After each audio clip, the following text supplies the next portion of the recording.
because of power. And so it seems to me that what we are fundamentally grappling with in this space, in all of these questions about the Humboldt Forum, is power. Unequal power, how we navigate unequal power relations. And there's always been, to me, something shabby about unequal power relations. The victory feels colorless, almost unearned. So I spoke of Belgium and its colonial history, but what of Germany and its colonial history? Do school children here learn about Namibia, what was called the German Southwest Africa? Do school children know that 100,000 Herero people were murdered by the Germans? Do they know of the wells that were poisoned? Do they know of the women used as sex slaves and others as slaves in German camps? Do they know of the Nama people killed and of the Maji Maji revolt in German East Africa? And why should they know? Because to tell only one part of a story is essentially to lie. A story is true only when it is complete. Germany is Beethoven, and Germany is Bach, and Germany is also its colonial atrocities that have resulted in hundreds of African skulls being stored in the basement of museums here in Berlin, skulls of men whose spirits cannot be at rest, men who could well have been my great-grandfather had I happened to have been born in Eastern rather than Western Africa.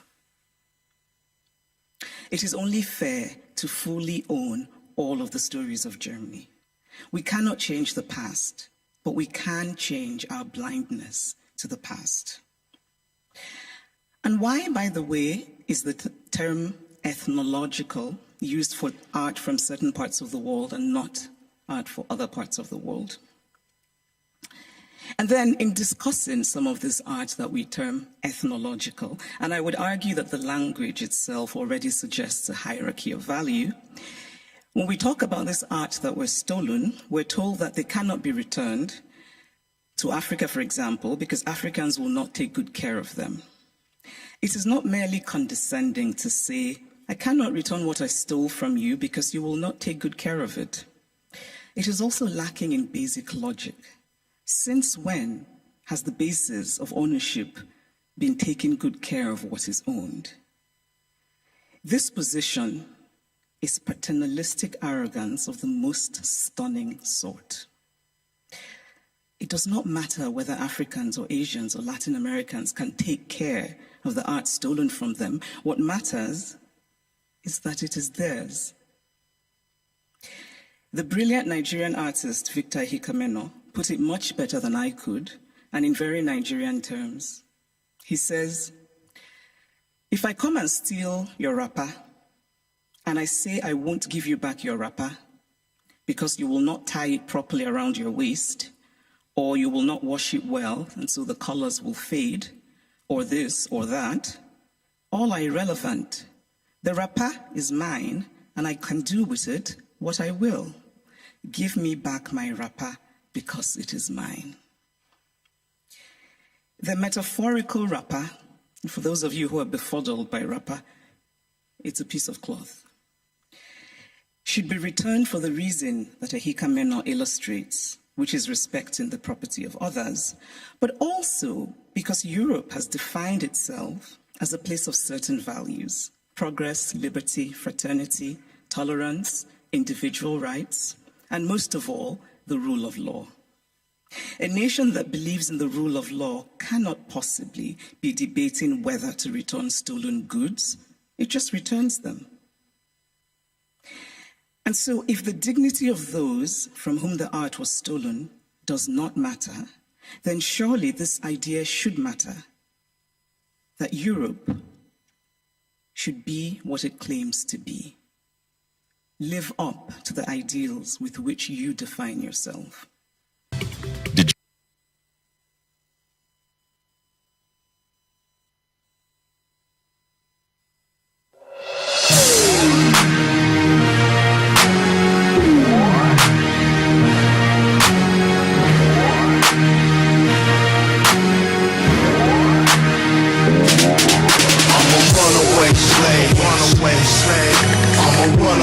slave. Runaway slave. I'm a runaway slave. Let's give it up for Dr. Amos Wilson. Thank you. Thank you. Thank you. Thank you. Thank you very much. Thank you kindly. Thank you. Thank you very much for your warm welcome. It's great to be back here with you again this evening. It's been a while, and I always appreciate coming and being with you. And, of course, appreciate your support. And I know each time I've been here, I've promised you about our next publication, but it's definitely on the way. All right. We are definitely now expecting to be out in November. And, of course, each time I talk with you, the book gets larger. At last count, Brother Sababu, my co-partner there, told me we were around about 800 pages. So we're going to try to split it up for you, maybe 4 and 4. To give you some good wintertime reading. But then, in a way, it's when we recognize that we are as complicated as any other people. And one of the things sometimes we underestimate the degree to which we must address ourselves as a people. And too often we have people who think that our issues and the things that we have to deal with can be described in 25 words or less. And so there are people who think that we are small people and small-minded people, so they don't have to write sometimes some sizable material. If other nations and other people require libraries to deal with their issues, so do we. And the interesting thing about the upcoming book is that with that 800 pages, it's basically a survey. All right. Looking at various areas of life. If you recall, we've titled it Blueprint. And we are essentially then trying to lay out a blueprint, a prescriptive book. Now we are coming into more and more into prescriptive type of writing, laying out very practical kinds of steps and very practical methods for achieving what it is we must achieve as African people. This means we have to cover a lot of territory. We are covering psychology, we are covering, of course, history, sociology, a great deal of political science, a great deal of economics and related fields, anthropology and so forth, because all of these have to be combined in the process of nation building. And this is what we really have to be about, is the process of building a nation as a people. All right. If you're not thinking in terms of nationhood, then I must say, frankly, you're not thinking seriously of being liberated. All right. All right. Trying to integrate and merge with our enemies is not going to solve our problem. All right. And it's not going to happen, as a matter of fact. It is a fantasy that has kept us from taking care of business for far too long. The idea that we're going to one day be one with these people.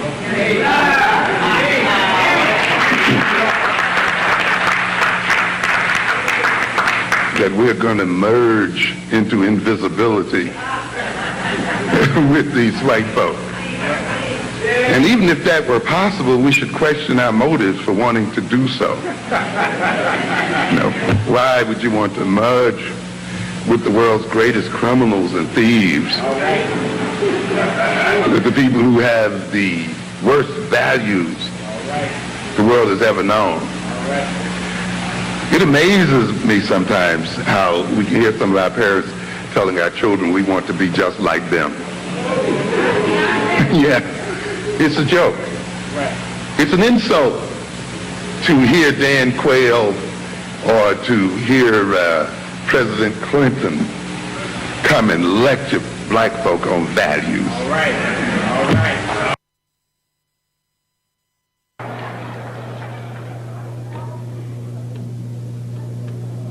And as far as your mayor is concerned, I should say their mayor,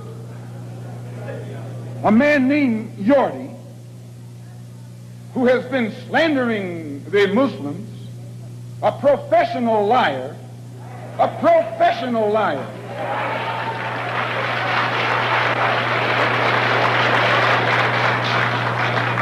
who has mastered the art of using half-truths, put it in the paper that they broke into our religious place of worship and got records that they can use to prove that most of us have criminal records.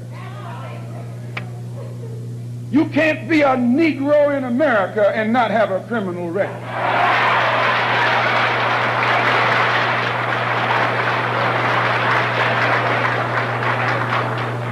Martin Luther King has been to jail. Please. James Farmer has been to jail. Why, you can't name a black man in this country who is sick and tired of the hell that he's catching who hasn't been to jail. Charged him with being seditious. They put Moses in jail. They put Daniel in jail. Why, you haven't got a man of God in the Bible that wasn't put to jail when they started speaking out against exploitation and oppression.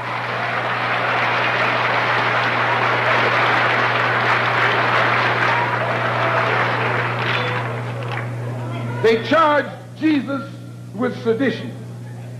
Didn't they do that? They said he was against Caesar. They said he was discriminating because he told his disciples, go not the way of the Gentiles, but rather go to the lost sheep. He discriminated. Don't go near the Gentiles, go to the lost sheep. Go to the oppressed. Go to the downtrodden. Go to the exploited. Go to the people who don't know who they are, who are lost from the knowledge of themselves, and who are strangers in a land that is not theirs. Go to those people. Go to the slaves. Go to the second-class citizens. Go to the ones who are suffering the brunt of Caesar's brutality. And if Jesus were here in America today, he wouldn't be going to the white man. The white man is the oppressor. He would be going to the oppressed. He would be going to the humble. He would be going to the lowly. He would be going to the rejected and the despised. He would be going to the so-called American Negro.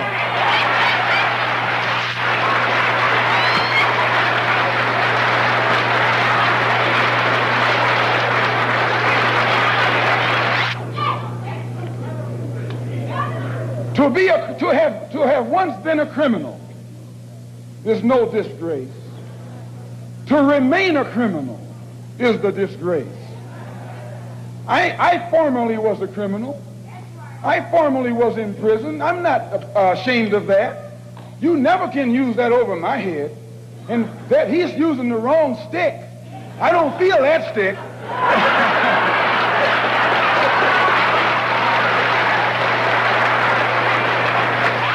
I went to prison because I believed in men like Sam Yorty. I went to prison because I trusted men like Sam Yorty. I went to prison following the philosophy of men like Sam Yorty. But since I've been following the Honorable Elijah Muhammad, I have been reformed, and that's more, please.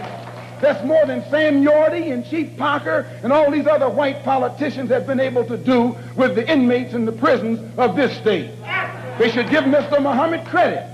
They should give Mr. Muhammad credit for reforming and rehabilitating men whom they have failed to reform and rehabilitate.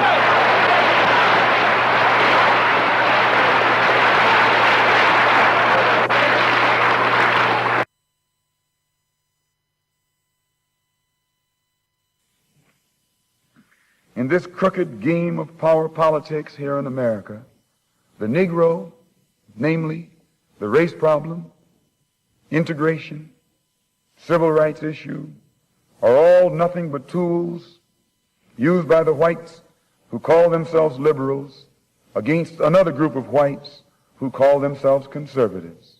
either to get into power or to retain power. Among whites here in America, the political teams are no longer divided into Democrats and Republicans. The whites who are now struggling for control of the American political throne are divided into liberal and conservative camps. The white liberals from both parties cross party lines to work together toward the same goal, and white conservatives from both parties do likewise. The white liberal differs from the white conservative only in one way. The liberal is more deceitful, more hypocritical than the conservative. Both want power, but the white liberal is the one who has perfected the art of posing as the Negro's friend and benefactor. And by winning the friendship and support of the Negro, the white liberal is able to use the Negro as a pawn or a weapon in this political football game that is constantly raging between the white liberals and the white conservatives. The American Negro is nothing but a political football, and the white liberals control this ball through tricks or tokenism, false promises of integration and civil rights. In this game of deceiving and using the American Negro, the white liberals have complete cooperation of the Negro civil rights leader, who sell our people out for a few crumbs of token recognition, token gains, token progress. In the New York Tribune, in an editorial dated February the 5th, 1960, they pointed out that out of 11 million qualified Negro voters, only 2,700,000 actually take time to vote. This means that, roughly speaking, only 3 million out of the 11 million Negroes who are qualified to vote take an active part, and the remaining 8 million remain voluntarily inactive.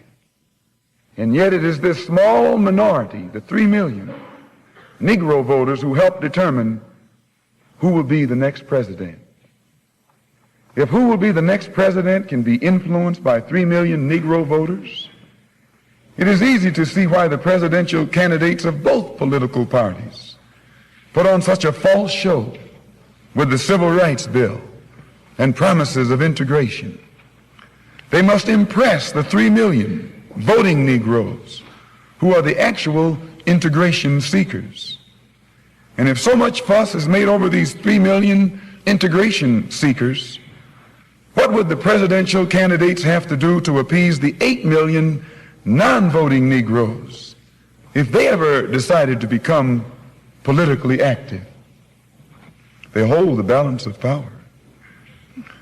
Who are the 8 million non-voting Negroes?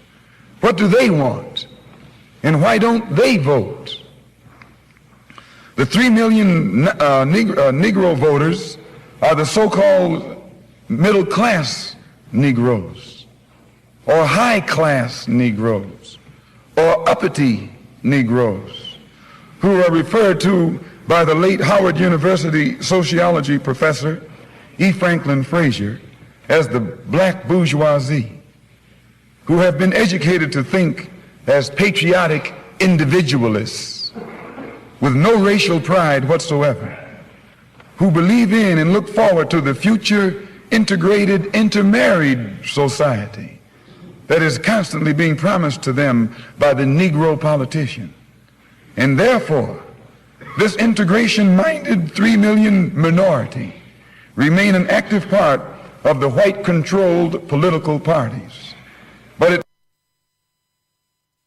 I'm speaking as a black man from America, which is a racist society. No matter how much you hear it talk about democracy, it's as racist as South Africa, or as racist as Portugal, or as racist as any other racialist society on this earth. The only difference between it and South Africa preaches separation and practices separation. America preaches integration and practices segregation. This is the only difference. They don't practice what they preach, whereas South Africa preaches and practices the same thing. I have more respect for a man who lets me know where he stands, even if he's wrong, than the one who comes up like an angel and is nothing but a devil. There are 16 senatorial committees that govern the country and 20 congressional committees. 10 of the 16 senatorial committees are in the hands of Southern racialist senators who are racialists. 13 of the 20, this was before the last election. I think it's even more so now. 10 of the 16 committees, senatorial committees, are in the hands of senators who are Southern racialists. 13 of the 20 congressional committees were in the hands of Southern congressmen who are racialists, which means out of the 36 committees that govern the foreign and domestic direction of that government, 23 are in the hands of Southern racialists, men who in no way believe in the equality of man, and men who do anything within their power to see that the black man never gets to the same seat or to the same level that they are on. The reason that these men from that area have that type of power is because America has a seniority system. And these who have that seniority have been there longer than anyone else because the black people in the areas where they live can't vote. And it is only because the black man is deprived of his vote that puts these men in positions of power that gives them such influence in the government beyond their actual intellectual or political ability, or even beyond the number of people from the areas that they represent. So we can see in that country that no matter what the federal government professes to be doing, the power of the federal government lies in these committees, and any time a black man or any kind of legislation is proposed to benefit the black man or give the black man his just due, we find that it's locked up in these committees right here. And when they let something through the committee, usually it is so chopped up and fixed up that by the time it becomes law, it's a law that can't be enforced. Well, just as in World War II, this country could use its news media to propagandize and make the whole American public love the Germans and the Japanese, rather love the Russians and the Chinese and hate the Germans and the Japanese. And then after the war, they changed it and made the American public love the Germans and love the Japanese, hate the Russians and hate the Chinese, which shows that they can make the American public love whom they will and hate whom they will. And that same process can be used to re-educate the American public and show white people how to love black people and show black people how to do something to stand on our own feet and solve our own problems. The black man doesn't have to be taught to love the white man. The white man has to be taught to love the black man. What? I was invited to address the first Congress of the Council of African Organizations in London. They had a 4-day Congress from the 5th, 6th, 7th, and 8th, and had invited me there to make the closing address and bring the delegates from the various African organizations that are situated on the European continent up to date in regards to the struggle of the black man in this country in his quest for human rights and human dignity. And in conjunction with that invitation, I had gotten an invitation to visit Paris from the Afro-American community in Paris, which was sponsoring a rally in conjunction with the African community. Do you all remember how the preachers preached in 1930? You don't have to put your age in the street, but you remember how they preached. They were ignorant, weren't they? They taught us that hell was someplace down in the ground. Imagine this. Just picture this. It's hard for you to believe it, isn't it? It's hard for you to believe that someone would be dumb enough back there to think that there was a hell in the ground with fire and a devil going to juke you with a fork when you go. You can't picture someone being dumb enough to believe like that, can you? Yes, you can. You believe this yourself.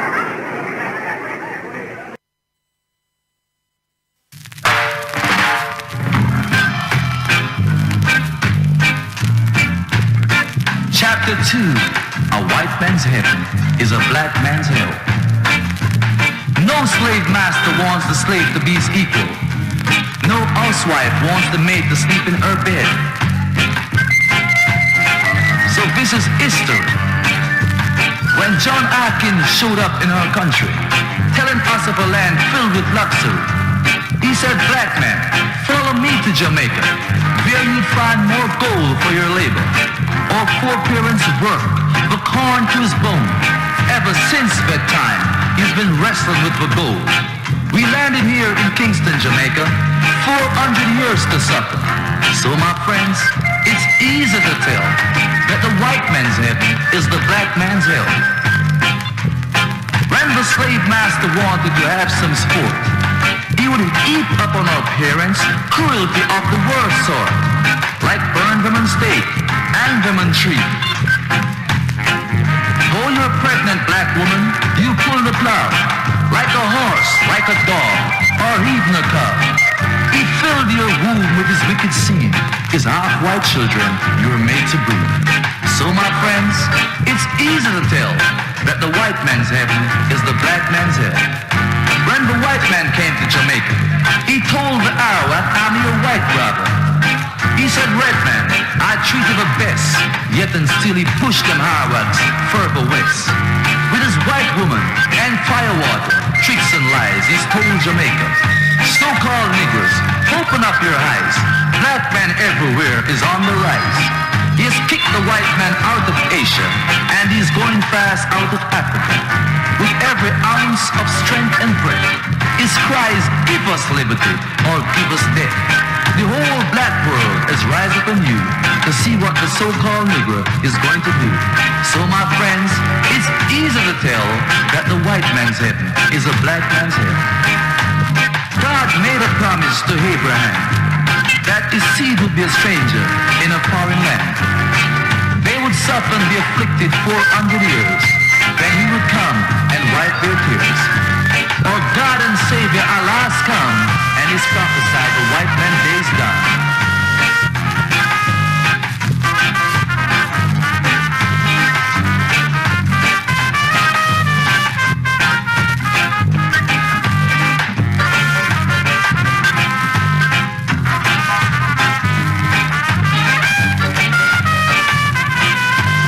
He has given us a divine messenger. One prophesied to come, his name Elijah. Look in Malachi 4. We now can stand up, the whole world to tell. Our God has come to take us to heaven and push the devil back in hell. So my friends, it's not hard to tell that the white man's heaven is the black man's hell. Take those white pictures from off of your walls, black man. Yes, greetings with the radio Things and Times. We rejoin ourselves from yesterday, guys. We don't know something just went wrong somewhere. You understand? Because the top half, the beginning, the intro of my show never went out. Or if it did, I don't see it. So, to me, I do what me I do. I know what it to do. So what you just hear just now, Melika Shabazz, Malcolm X, and Malcolm X Day today, the 19th. You understand? Okay. So all the freedom fighters and all the reminders and everything, and the Pan-Africans and everybody, all about the place. I don't know about England, but I know say the Caribbean and South America and North America. I work with it. You understand? Yes. A lot of books and a lot of memories and a lot of food and a lot of reflection. And from that time to this time, where are we? And how relevant is Melika Shabazz today? Right? His words, you understand? His deeds and so on. So, Things and Times right now, we go to Al-Islam, where we was to go yesterday at the time when I recognized that I wasn't going anywhere. You understand? The something was on, you know. I did start it. I don't know if YouTube, you understand, grab that piece and I send it, because when I listen back to our brother, Dr. Amos Wilson, there are some things that the world is calling political correctness upon. Yes. You understand? But you can go on YouTube and see the same lecture. And I was saying before I realized what happened is a brother on my front room program sent it to me. He responded because of things that he gets off my page. And he sent that to me. And the way he sent it is not something that you see, really. And I was saying that I need to contact him and ask him to show me how you do that. You understand? Because he sent it in my page, but it was African out. It was blacked out. You see? Okay. So, and then there was a comment. And when you hover on top of the comment now, there's something come up. Well done. You know what I mean? And I like to know that technique that front room have in a day system. So the brethren, the brother, sent me that. And then I thought about not that, but realizing that he is actually hearing me. Understand? And what our brother was speaking about and emphasizing about is us organizing, developing ourselves and stop fooling ourselves about all these other things. You understand? They're equally important, but what is most important is us doing for self, recognizing ourselves, being close to one another. You see? And we are, especially here in England, we are people who know that. But we know that by looking at what other peoples are doing and not what we are doing. Because unlike our parents who were taught that this is the motherland, we are in love with it. They were taught, my parents and grandparents were taught that England is a mother country. England. And now we come like fool. And I behave like that, but we fell in love with the mother country. And we're here experiencing.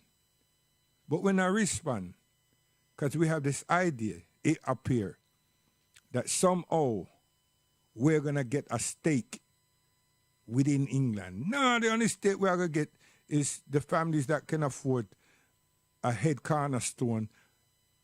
That's the only stake. And then hear what I say? If they can afford. You understand?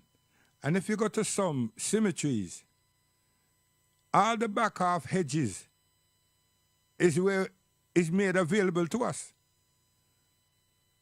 If you go there and have a good look, you know, all the back half parts of the place. See? But Muslims have buy acres and acres of land for a cemetery. So you see, the Asian, the Muslim, everybody, don't matter which which culture they are, you see how important it is to develop self and infrastructure and do things, because they don't just have the mosque and halal restaurants and halal shops and supermarket and cash and carries and agencies. Our remains as Muslims have to be also taken care of. So then buy acres of land. You know what that is all about? That's about cooperation. People are cooperating, you know, different people from different boroughs, different communities. Because it's not just for that particular area. And then a person come and say, yo, we have a janazah and rare. And them say, no, you're not from here. Doesn't work like that. Doesn't. That me wanted to take all these things and carefully expand with my brothers and sisters down there in Islington and give them the courage to look at millions and show them how that can happen and everything. And everybody they start shout out about, you know, I and a Muslim thing and here and everything. And I thought the people then respect me. Side. You understand? And me bring them in. Anyway, enough of that. So watch this and watch this carefully. Al-Quran again. However, these two seas have different structures even in places where they converge closely. upon our investigations, we came across an event that amazed us. There was a great water curtain at the merging point that did not allow these two seas to mix. The same kind of water barrier was found by German scientists at Bab al-Mandab, where waters of Gulf of Aden and Red Sea converge in 1962. In our later investigations, we witnessed the existence of the same kind of barrier in all merging points of seas that have different characteristics. This amazing fact, which amazed Captain Cousteau about the waters that do not mix up though seas converge, is explained with the following verse in the Quran 14 centuries ago. He has let free the two bodies of flowing water, meeting together. Between them is a barrier which they do not transgress.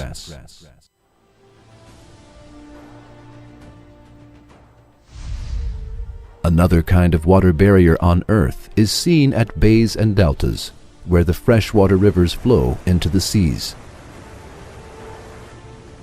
Rivers that have the utmost possibility of mixing into one another because of their surface and bottom currents never mix with salty water in places where they fall into seas. If Allah did not put the law of not mixing up between these two waters, the freshwater rivers on Earth would mix up with the salty seawater, and the living creatures within them and their environments would be annihilated altogether. The Quran attracts attention to the miracle of this not mixing of these fresh and salty waters in another verse as follows. It is He who has let free the two bodies of flowing water, one palatable and sweet, and the other salt and bitter. Yet has He made a barrier between them, a partition that is forbidden to be passed.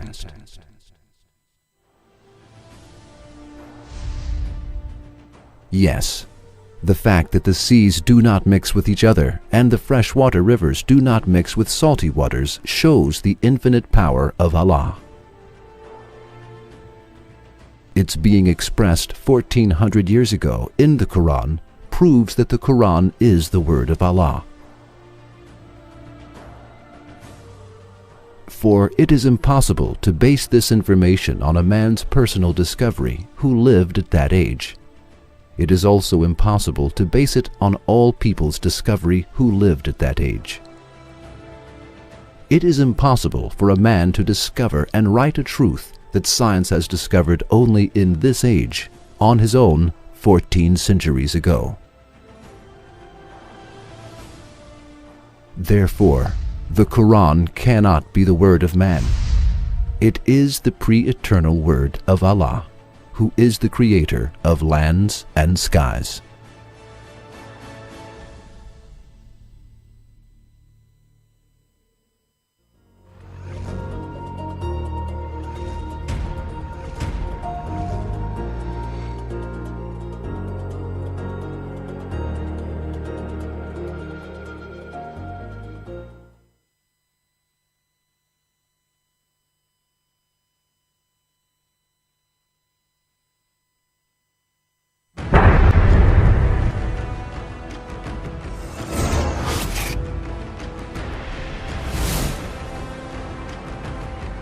Yes.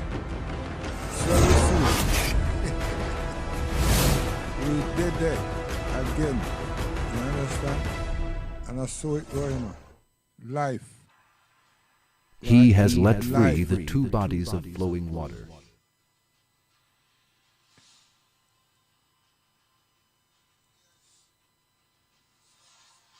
Right?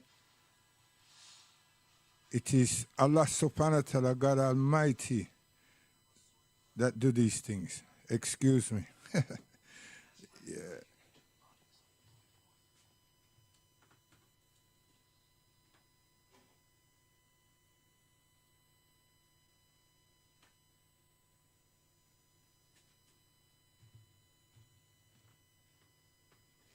You understand? So, what may I do, really, is to let people understand, you know. We can have all kind of debates. But you see the truth? The truth educates your mind, and the truth sets your soul free. Huh? That's the first freedom. What is that? That you know, that we know there's a creator. With no ultimatums, that there's a creator. And we know that our existence is based on that creator. And we know that everything that is on this earth is awarded to us, life itself. And we know that nature is being provided for us, has been provided for us to sustain us. You understand? So now, what is there to do? What is there to do is recognize that, realize that, and live. See? Live. And then harmony. Because you don't have the enemy. Which enemy? Where does enemy come from? These things are man-made. And then people, them are taught that religion and everything cause problem. Now, if somebody go and create something outside the sphere and the realm of God, now that is a re. That is a re. That's a religion. See? And them can only go but so far. The question is, for the sociologists and the psychologists, why did man do that? Because them know, we know that there's a creator. So we want to take our own understanding and provide that recognition to a number of people. And the people them start to believe and accept and recognize what we're projecting. Because in them, in us, we know that there's a creator. But two, I am ushering it out and making myself one who knows what they don't know. Now here comes a cult. And sometimes these things never start like that. See? But as you go along and how we affiliate ourselves to these people or this person and so on, makes the person become a demigod. Because we're giving them so much respect and so much honor. See? And some woman, even man, buckle before these people. And then the lustful appetite now of the man, when the woman buckle, him start take advantage of these people. He take money and him take the women. And then when someone wakes him up, him say it was ordained. Now, him have to keep a balance. So him take the Bible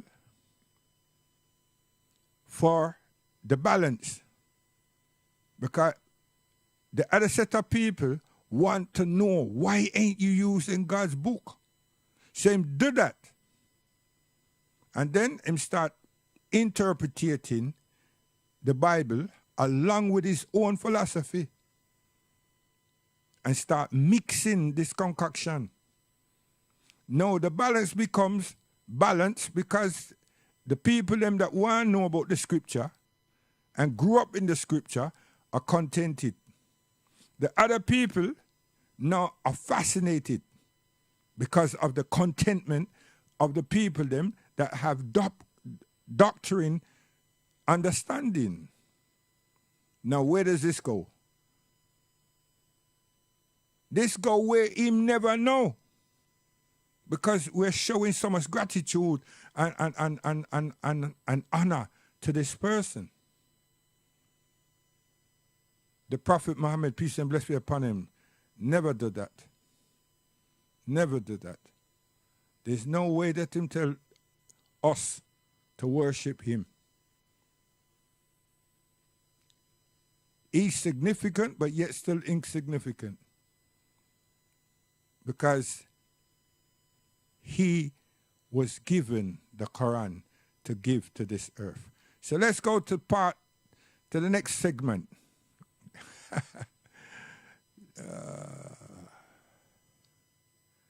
And watch carefully, please. Reading a hadith of the Prophet Muhammad, may Allah's peace and blessings be upon him. When the Prophet Muhammad mentioned that when 42 nights have passed over the conceptus, Allah sends an angel to it who shapes it, makes its ears and eyes and skin and flesh and bones. And then he says, "O Lord, is it a male or a female?" And your Lord decides what he wishes and an angel records it. So it is at the 42nd day or just after the 40th day that it only then becomes identifiable. And this is a fact. This is a scientific fact. And it's very interesting. It's true also that the Prophet Muhammad mentioned that there are some things that the knowledge of it is only known to Allah subhanahu wa ta'ala. And one of the things the Prophet mentioned is what is the sex of the child in the womb. We also find that the hadith mentions the correct time for the recognizable growth of the features described, and the sex of the fetus can only definitely be determined after 42 days. Now this piece of information was only known after the invention of powerful microscopes, only decades ago.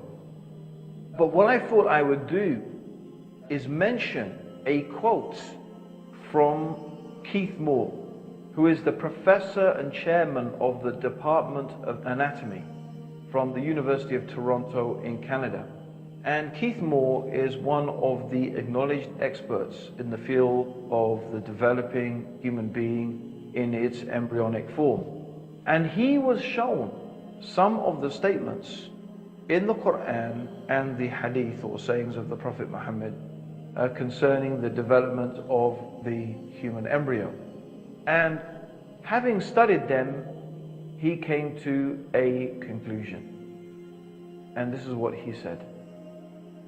Until the 19th century, nothing was known about the classification of the stages of human development.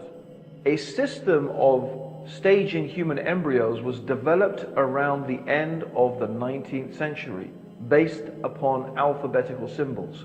And during the 20th century, numerals were used to describe 23 stages of embryonic development. This system of numbering the stages is not easy to follow, and a better system would be based on the morphological changes. In recent years, the study of the Quran has revealed another basis for the classification of the stages of developing embryo, which is based on easily understood actions and changes in shape. It utilizes terms that were used and sent by God to Prophet Muhammad by the angel Gabriel and recorded in the Quran. And he goes on to say, "It is clear to me that these statements must have come to Muhammad from God, because almost all of this knowledge was not discovered until many centuries later. This proves to me that Muhammad must have been a messenger of God or Allah." Dear viewers, you need to think about this. Here is one of the experts, perhaps the expert in the field, examining the information that is in the Quran and that has been mentioned on the tongue of the Prophet Muhammad.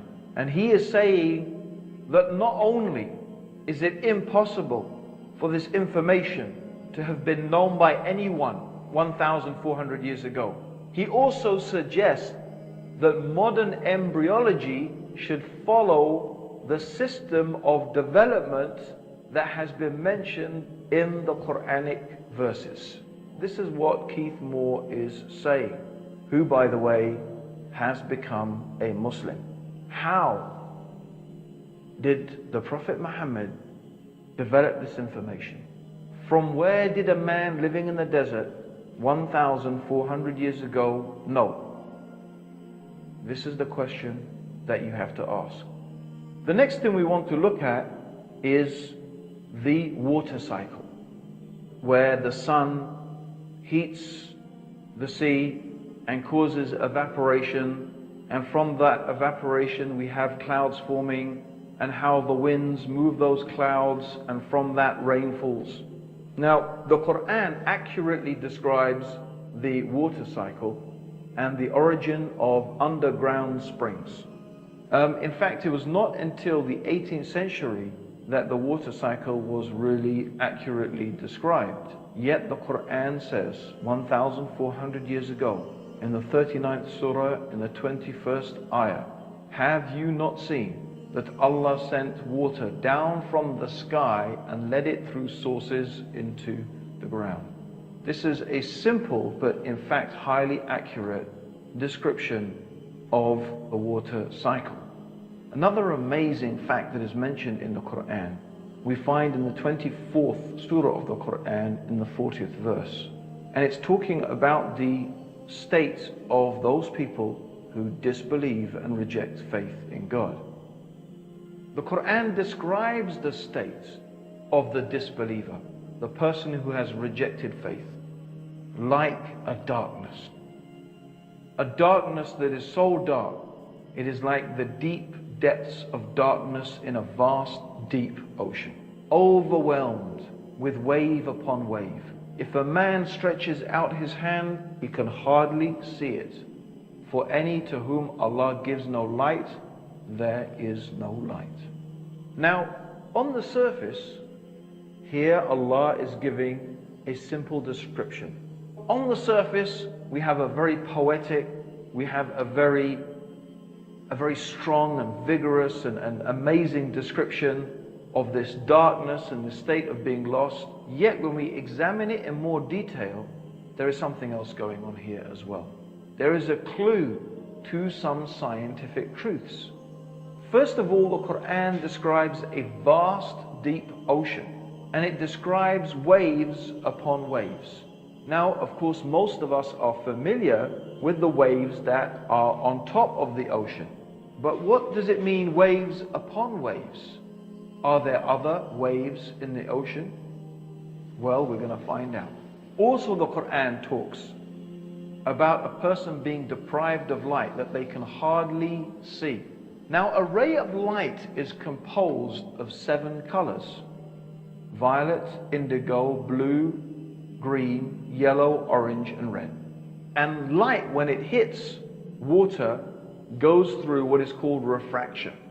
That means that, for example, in the upper 10 to 15 meters, the water absorbs the red color. And as you go deeper, each of the colors in the spectrum become absorbed by the water, until you get to a depth of below about 1,000 meters, there is complete darkness. Now, what is amazing is that we also find in modern scientific discoveries that internal waves cover the deep waters of the seas and oceans, because the deep waters have a higher density than the waters above them. So waves upon waves. We have the internal waves in the deep, deep ocean, and then we have the waves on top of the ocean.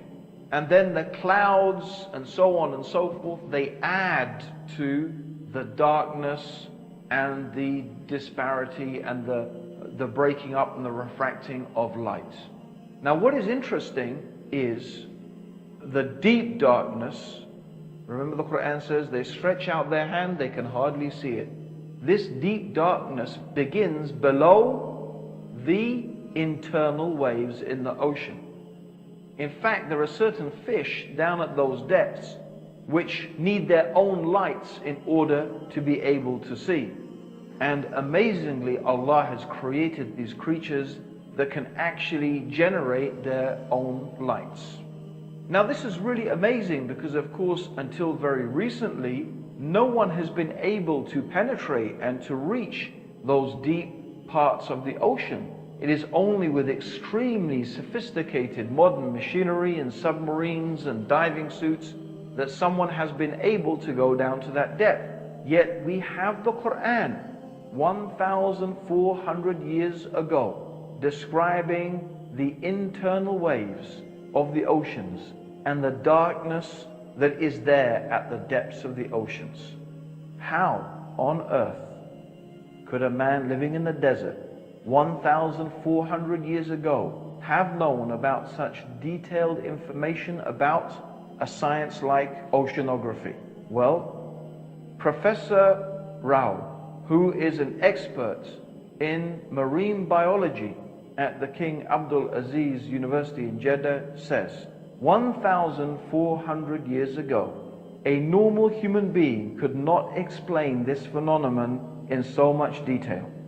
This information must have been coming from a supernatural source. My dear viewers, this even is not the end of the amazing scientific statements in the Quran. Because the next thing I want to deal with is cosmology. The statements in the Quran concerning the universe. Now, until recently, or we could say up until the 1960s, there was a major controversy between scientists concerning the state of the universe. Now, some scientists believe and have begun to develop the idea that the universe was in a state of flux, that the universe was in fact expanding. And from this theory of the expanding universe also came another theory which is commonly known today as the Big Bang Theory. This is the idea that the universe had a common origin in a singularity. The universe was a infinitely small, we could say, part of dense matter. And this infinitely small dense matter then exploded into what is the universe that we know today. Now, this was opposed by the static state theory, and this was very much preferred theory of atheists, that the universe was the way it was eternally in the past and will keep on being that way eternally in the future. And this was a theory that was really largely based, at least initially, and was believed in by Albert Einstein.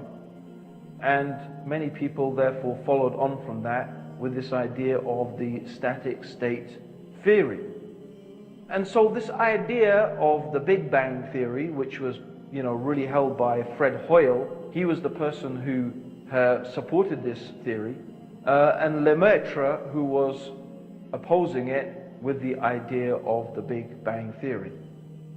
Now, evidence came to light that showed that variations in the light spectrum that were being emitted from galaxies and stars, which is called redshift, showed in fact that the universe is expanding.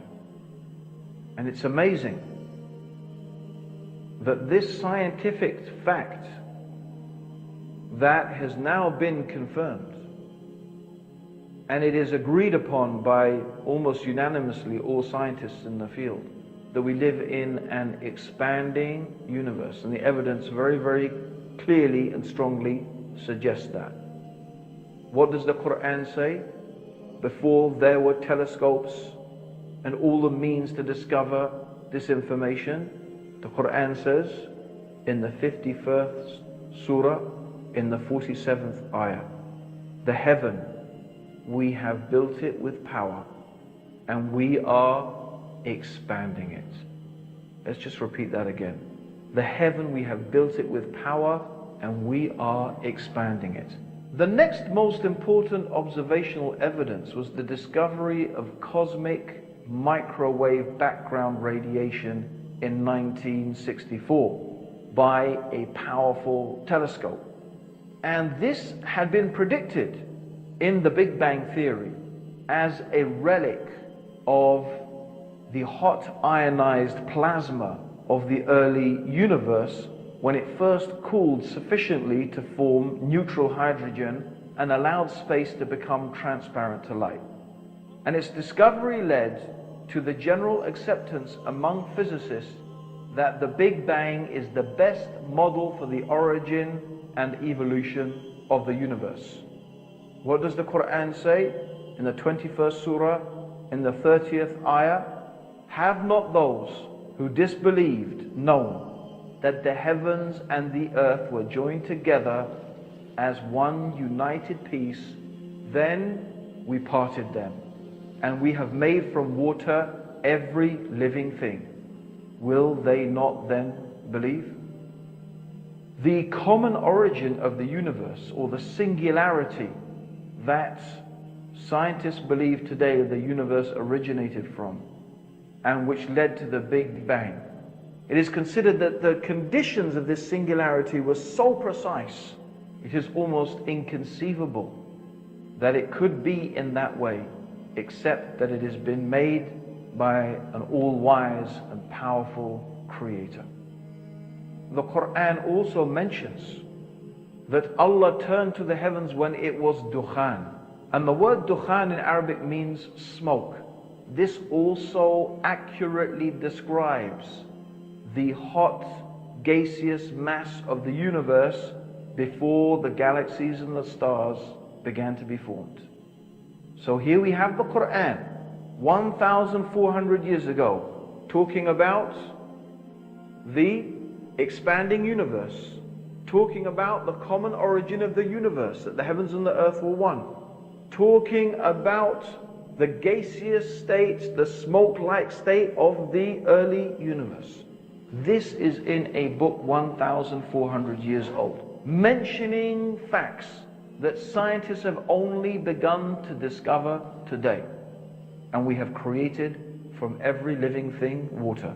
It's a fact that every living thing has its basis in and is fundamentally composed of water. You and me are about 70 to 80% water, a fact that has been mentioned in the Quran 1,400 years ago.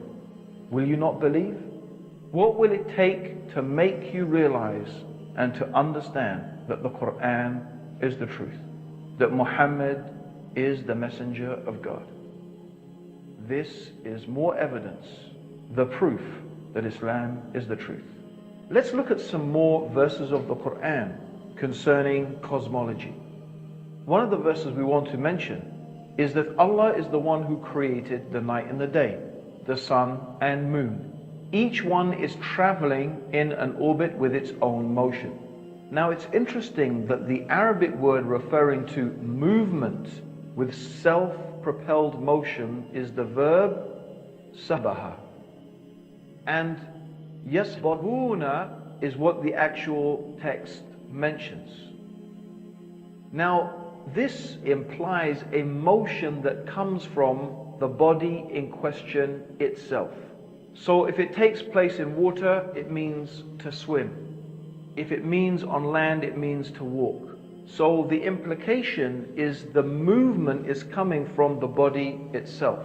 So if it was talking about something in space, it would mean to rotate. It would itself rotate. Now, this is amazing. The Quran is talking 1,400 years ago about the earth and the moon and the sun rotating. If you are perhaps thinking that the sun is static, it's not. The sun, as does the earth, as does the moon, they all rotate. Of course, the earth, however, rotates around the sun. The sun rotates around its own axis. So it is actually quite correct, is saying. And of course, the earth is in orbit around the sun. And also, by the way, the sun is also in orbit. But it is in orbit round the center of the galaxy. In fact, it is believed that ultimately, if the sun keeps going in its orbit, it would ultimately end in what is known as the solar apex, a sort of position that it will end up in the center of the galaxy. The idea of the alternation of the night and the day and of the spherical nature of the earth is actually implied in the 31st surah and the 29th ayah of the Quran. Have you not seen how Allah merges the night into the day and the day into the night? And in another verse, the 39th chapter, in the 5th ayah or the 5th verse, the Quran mentions He coils the night upon the day, and He coils the day upon the night. And this word that is used in the Quran, in the original Arabic, is kawarra. Kawarra, in its original meaning, means the action of coiling a turban around your head. Coiling a turban. So it describes kawarra, how the night and the day coils one round the other. And you can find that description of the interpenetration of one sector by another is expressed in the Quran just as if the concept of the earth's roundness had already been conceived at the time. There were a few philosophers who had theorized that the earth was round, but it was not really a generally accepted idea. But it is something that is implied in the Quran, and certainly we can gather this today from our present day knowledge. It's a very another interesting aspect that in one place in the Quran, the word that is used to describe the shape of the earth is the same word that is used to describe the egg of the ostrich. Now, looking at this globe, for example, you may imagine that the earth is completely spherical. But in reality, that is not the case. The earth is slightly misshaped. It is not a perfect sphere, and in fact slightly elongated, rather like an ostrich egg.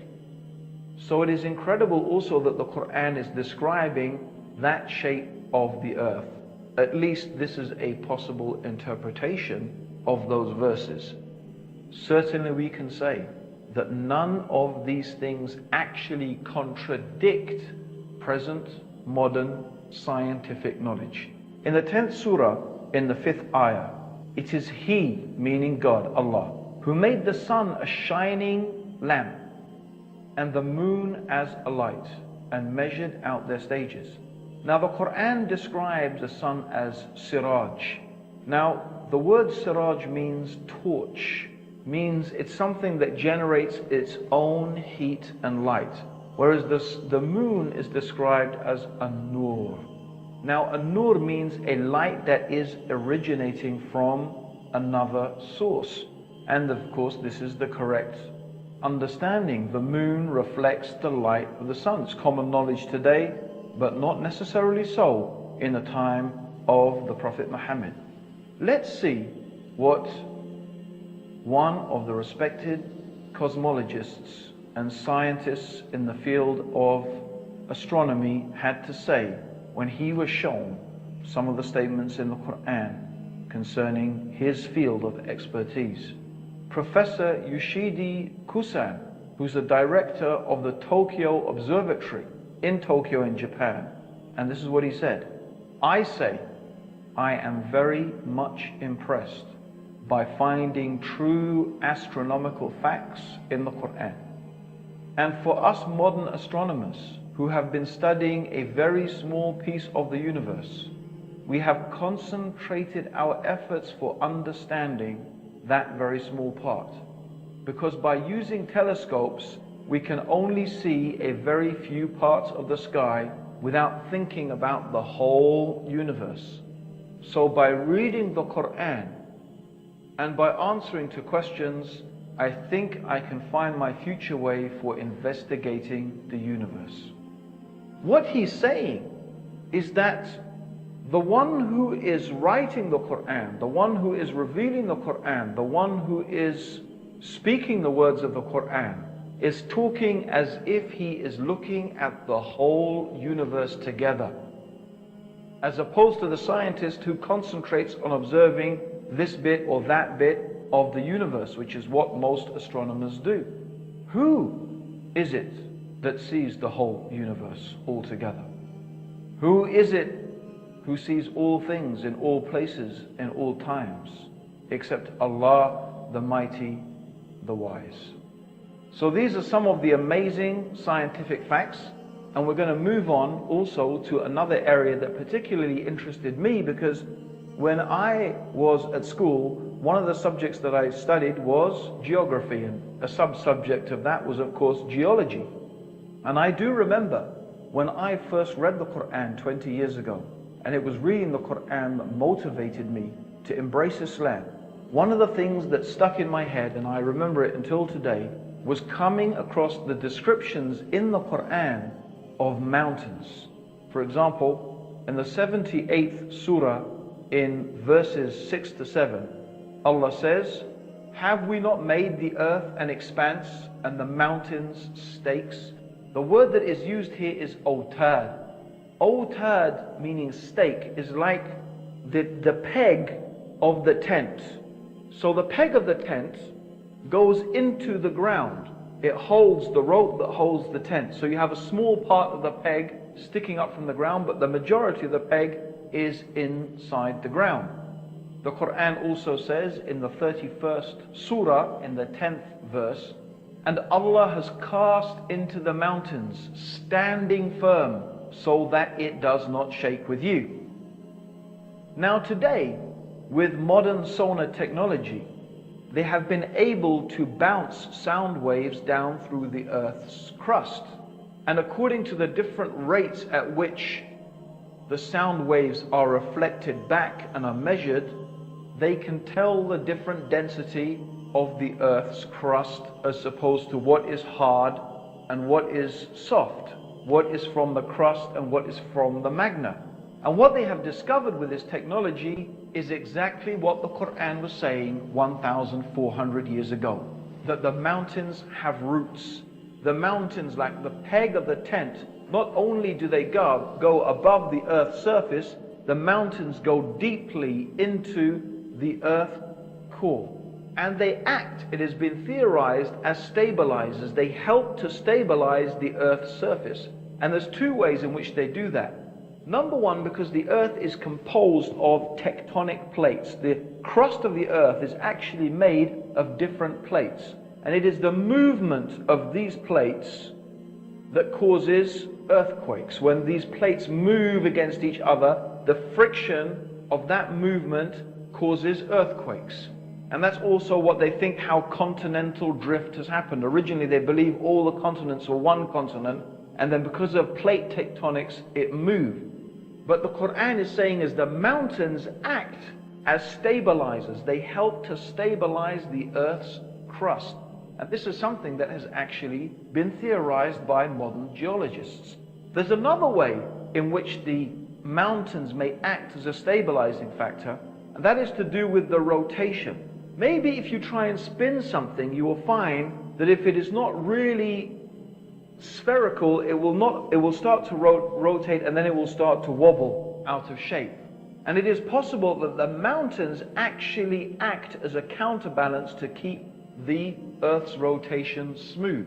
I do stress, of course, that these are theories, but it is very interesting what the Quran is saying 1,400 years ago, and that it seems to be preempting the ideas and the knowledge that is being produced by modern day science. Certainly, it is a fact that is established that the mountains have roots, and the Quran is saying that the mountains are like otad, the pegs of a tent.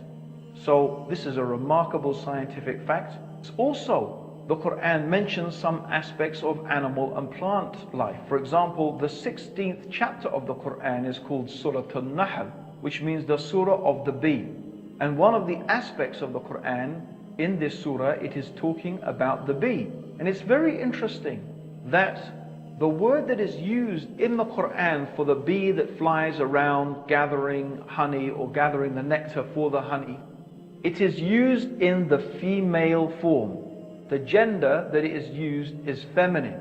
Although until recently it was believed that the bees were actually soldiers, they were males, and the ruler of the hive was a king. But as it happens, in fact, we know that the bees are indeed female, and they are owned, or they are headed by a queen. That's why we say the queen bee. It's also true that the Quran mentions that plants have different genders, and the winds are a means of fertilization for the plants. So in the 15th chapter of the Quran, in the 22nd verse, it says, that we, meaning Allah the Creator, this is the we of nobility. Does not mean there is more than one God, of course. We sent forth the winds that fesontate. That means that they fertilize things. These are all recently discovered things. Also, we find the Greek philosopher Democritus, who lived from 460 to 361 BC. He advanced the theory that matter was composed of tiny indivisible particles called atoms. And they believed that this was the base upon which all of things were made, and there was nothing smaller than the atom. However, modern science has discovered that atom is in fact divisible, and the atom has been split, and the atom itself is composed of smaller elements. The Quran says 1,400 years ago, in the 34th chapter and the 3rd ayah or the 3rd verse, He is aware of an atom's weight in the heavens and on the earth, and even anything smaller than that. Meaning there is something smaller than an atom, and Allah, God, is aware of it, every single thing. There's another thing I want to mention. God mentions in the Quran some amazing things about the human beings, and one of the things is about our nerves.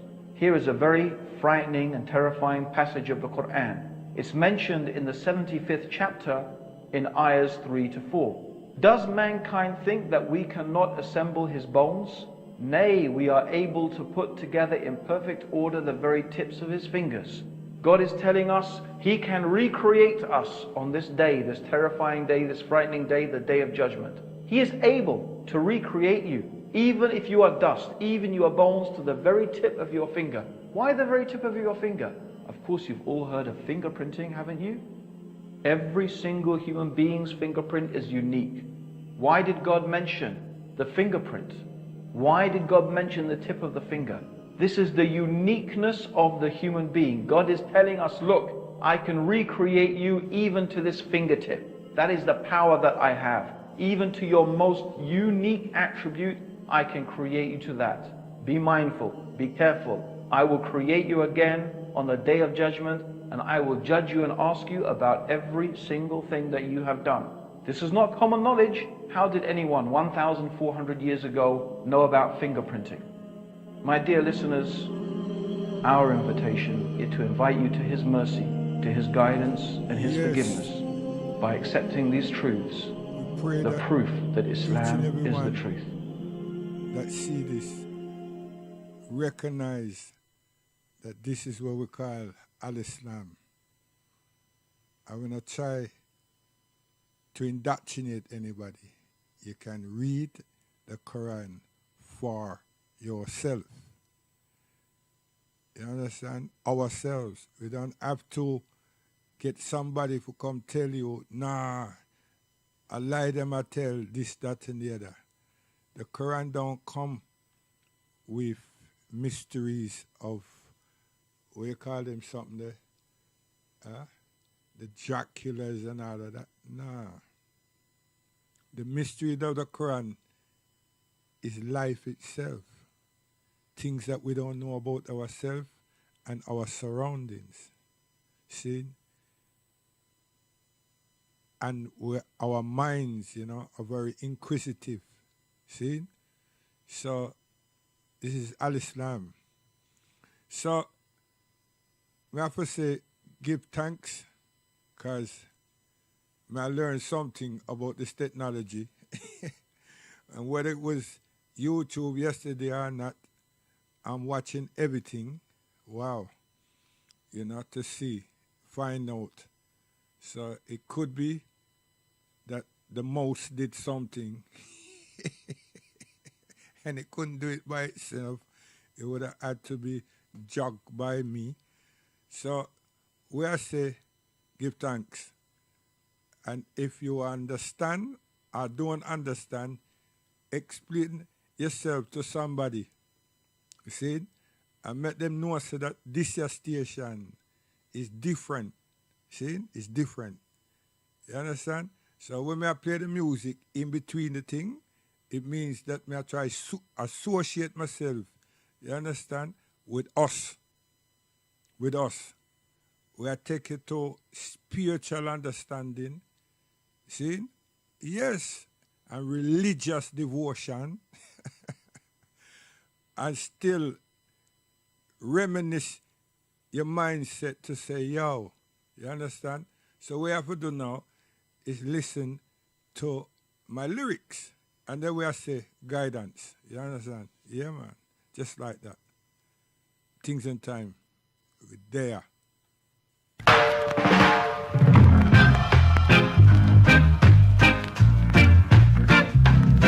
I live for you and I live for me.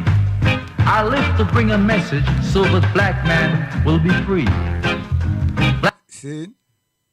We're well rehearsed. You understand? Not that we sit down and rehearse this, you know. We're well rehearsed because at this we live. And then nothing we are trying to script up. And it's not that we're listen, this is where we live. You know what I mean? I've lived this. You understand? Seriously. And that's something that someone come and push in my brain. And I got some Arab friend or whatever people want to think and them peer me and no. I research myself. See? But the music and everything, I live this.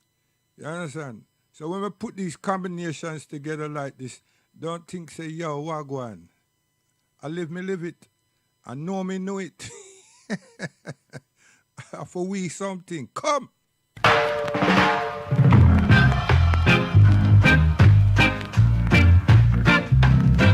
I live for you and I live for me. I live to bring a message so that black man will be free. Tell them. Black man, if you're black, you should be thinking black, eating black, sleeping black, walking black, buying black, drinking black, and be proud that you're black. This is a message to the black man. Tell them. While we call Negroes, why are we deaf, dumb, and blind? Why is everybody making progress, yet we seem to be lagging so far behind? Why are we mistreated? Why are we in this condition, stripped of our names, or language, or culture, or God, and our religion? Here in Jamaica, all of our religious teachings we have gotten from the preacher. He has told us of a heaven way up in the sky that we can't enjoy now but rather after we die. Yet all of the years that we've been living, for us it's nothing but hell, pain, torture, and misgiving. Yet the Bible speaks of a heaven filled with material luxury, which the white man and the preacher has right here, so we see. So my friend, take it for what it's worth. Your heaven and your hell is right here on this earth.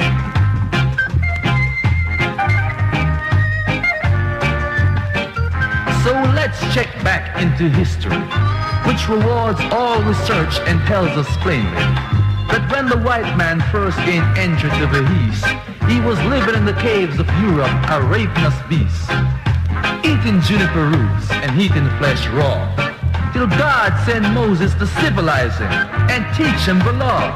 Then following Marco Polo, an explorer, he gained entry into Asia and Africa. From China he robbed silk and gunpowder. From India he took manganese and rubber. He raped Africa of her diamond and her gold. From the Mideast he took barrels of oil and tow, raping, robbing every feeless path. The whole black world has tasted of the white man's wrath. So my friend, it's not hard to tell, a white man's heaven is a black man's hell.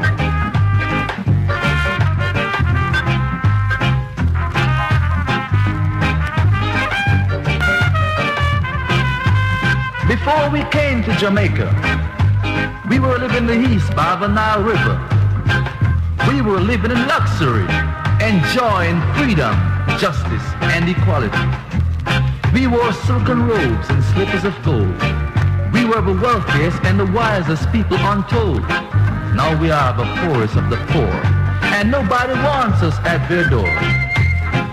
Oh, my friends, it's easy to tell that a white man's heaven is a black man's hell. He told us to love neither silver nor gold, yet he owns the bank. He told us to have a milk and onion. Yeah, man, the mighty Prince Buster. See? So those of you who've never heard it before, I know you hear it in it. You see?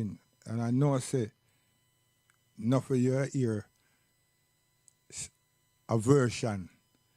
So now we are going to switch something in terms of the music etiquette. Listen.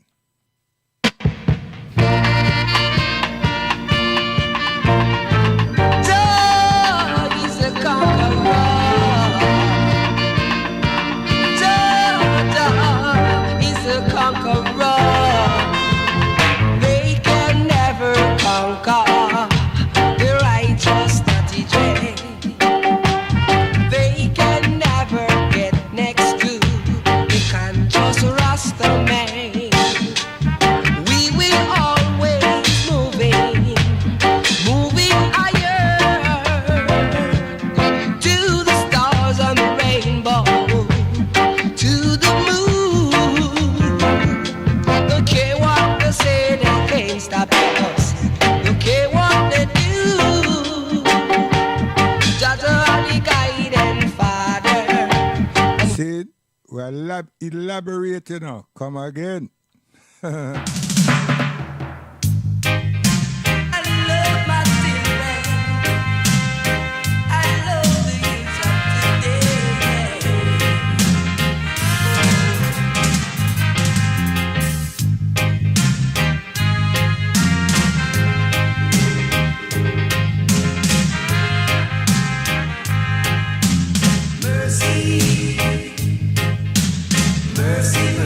Mercy on the babe and suckling.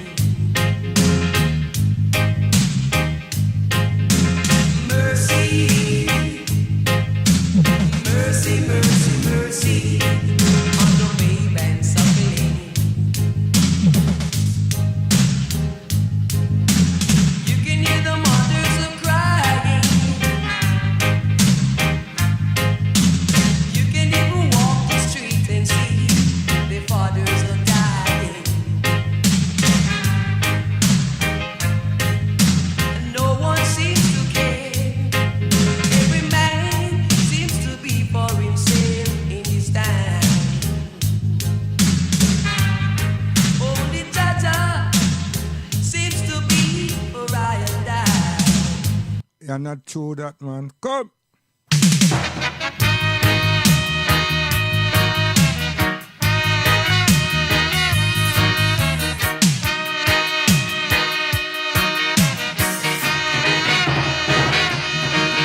When you're too licky and you're too greedy, you must get caught like the fisherman fishing in the sea. When you're too licky and you're too greedy, you must get. Yes, yesterday we have fired and everything, and then all of a sudden, so maybe the people them said, no, we can't let you go.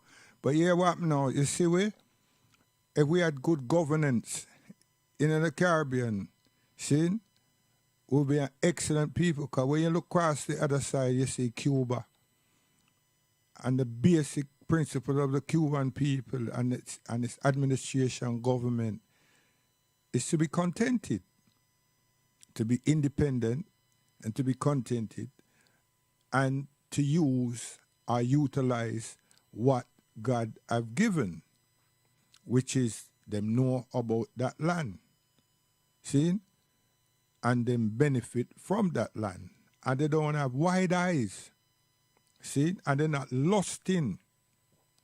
So back there in the day, 1919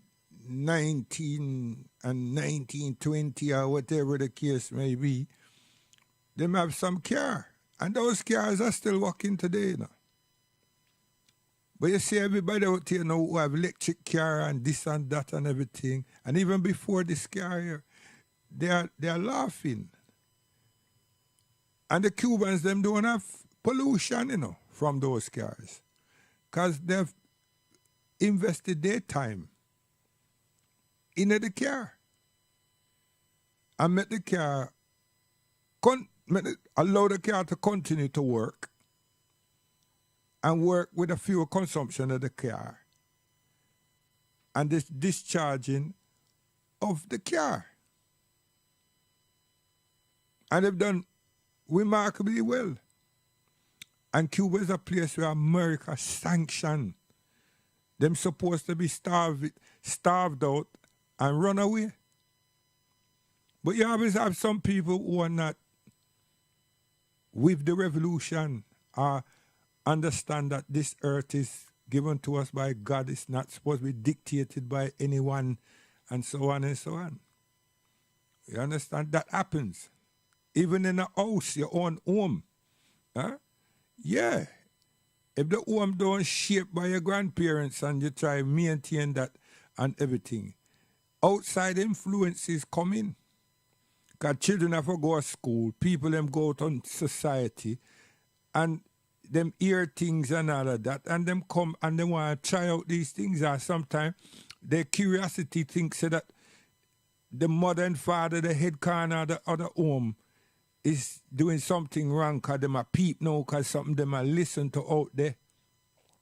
And that's what's happening to our children today.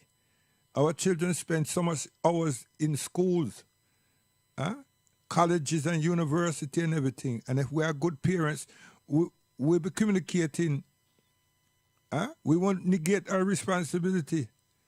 So where they're curious and everything, those conversations we'll be having as a family. So their root don't get soil. Because you say if you have a plant or you have a tree and everything, and you let some people, you don't even let people, but persons, even yourself, throw the wrong thing into the soil, you disrupt the growth of the plant, the tree.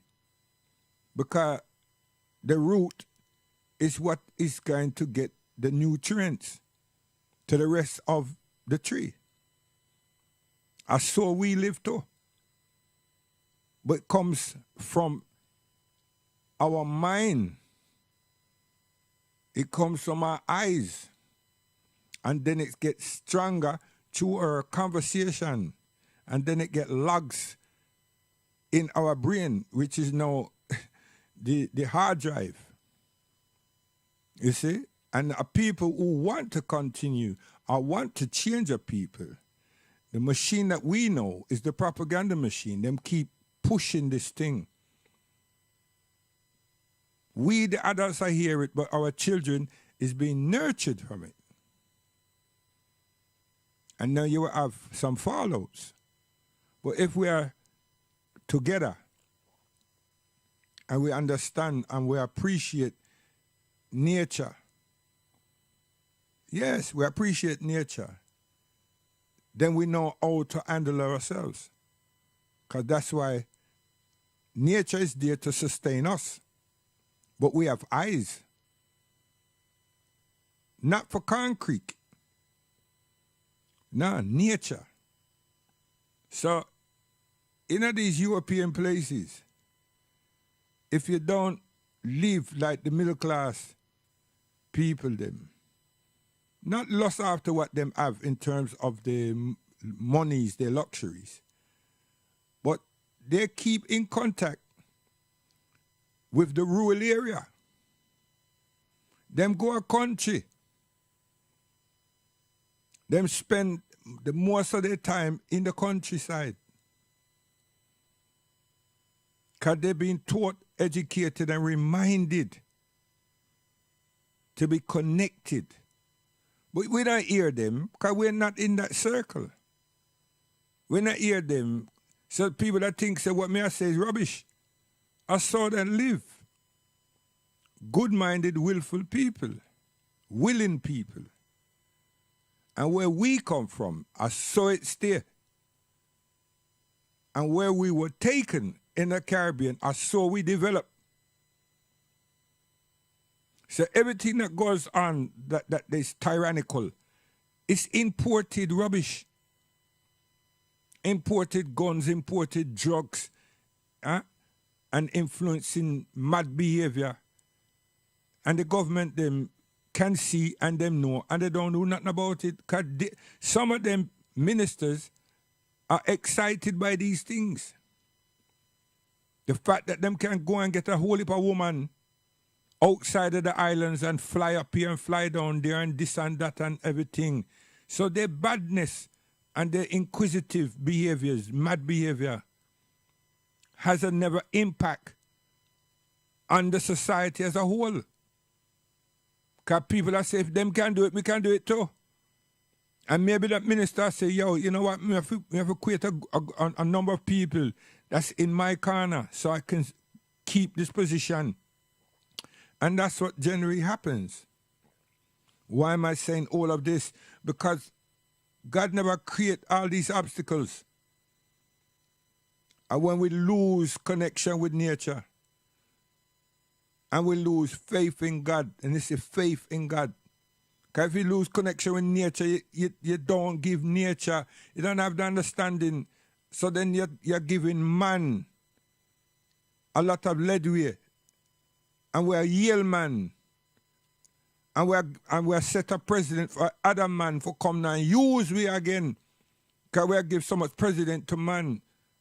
And feels like man do this and man. No, man I learn. Man I create nothing but hell. Man has not created nothing but hell. Man is here to live. To live. And then we get some fiction come on the scene now with those who want to be like Rome of yesteryear. And them are going bad with things that them create not for living, but for frightening and killing. And many of us must prefer to be on their side, you know. I work with them, go live with them, join with them. Can we feel said to them so broad and them talks are hard and threaten people and that's the way to go, and it's not.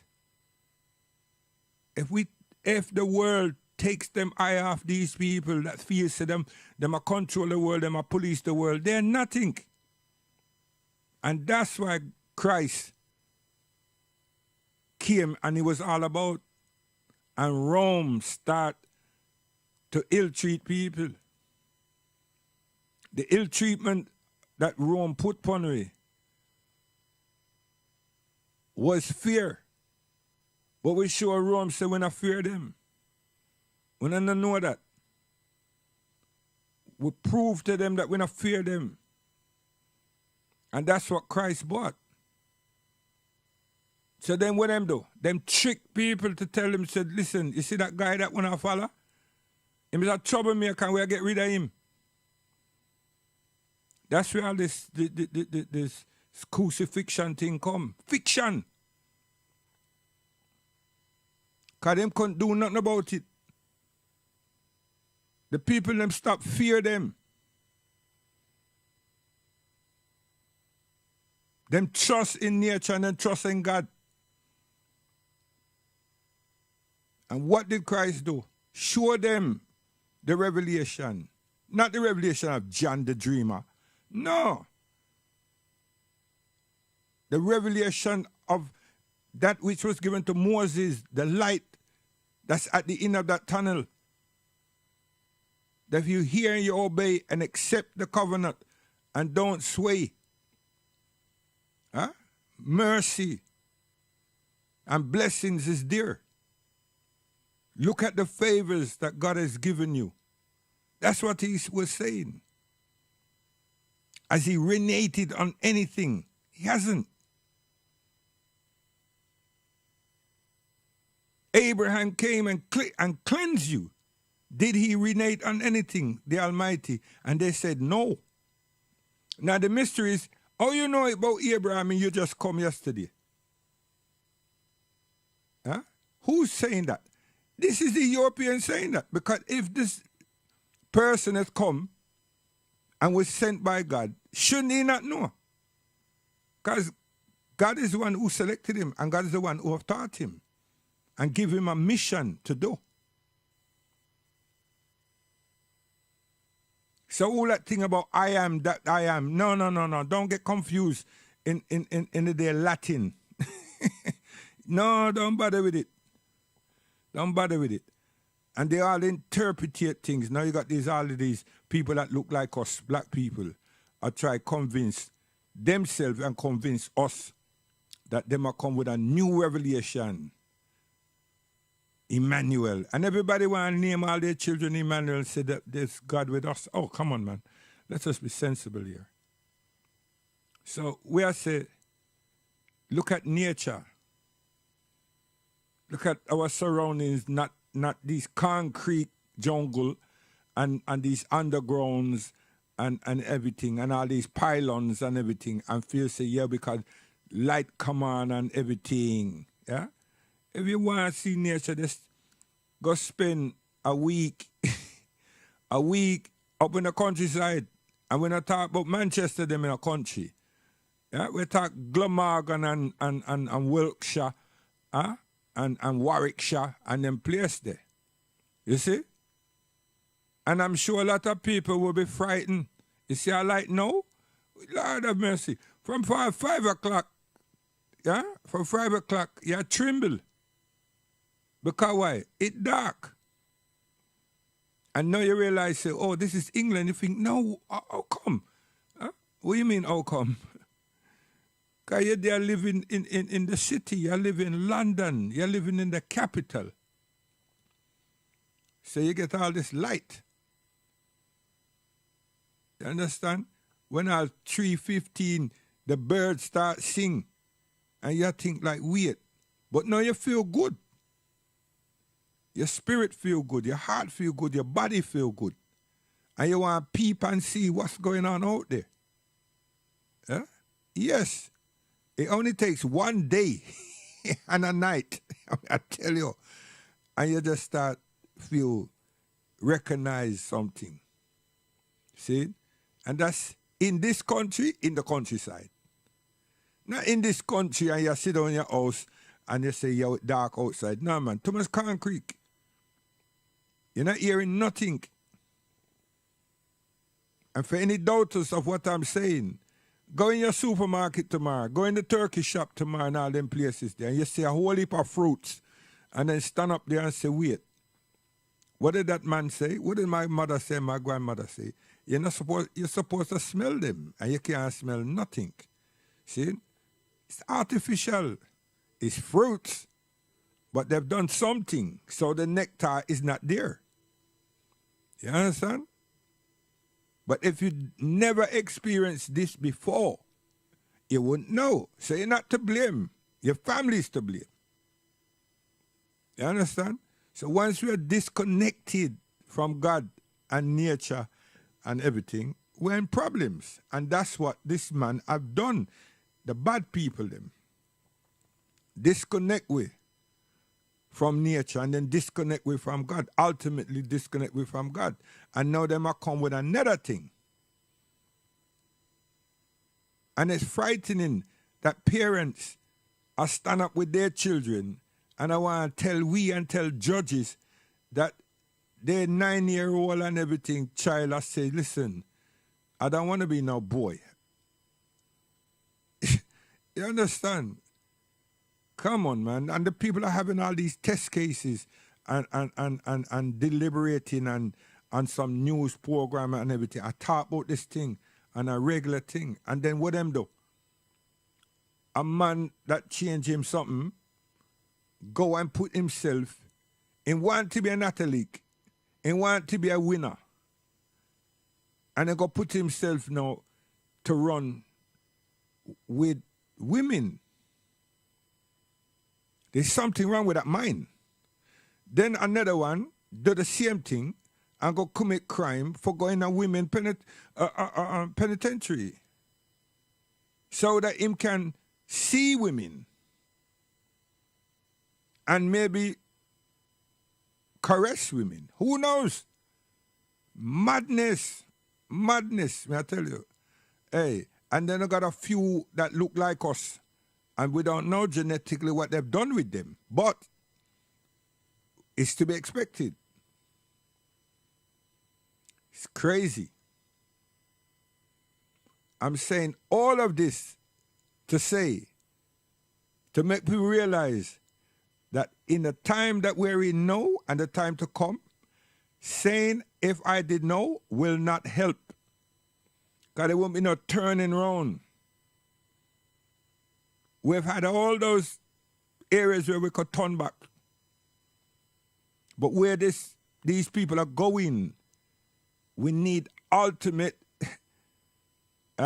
disconnection. Because they're showing that they're serious. They're even fighting intellectually and spiritually with this business here.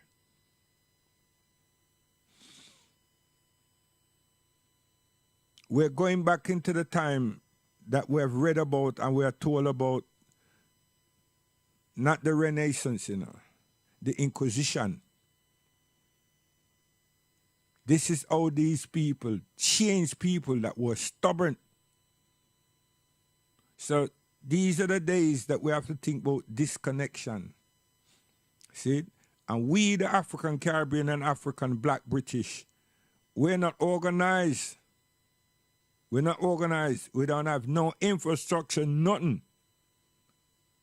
We don't. And we, who would be still living like me, God willing, and the, what you call the other ones, them, the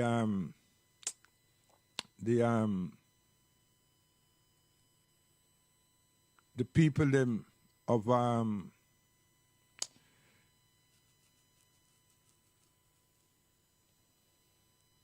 the next generation that will be here, that will be accepting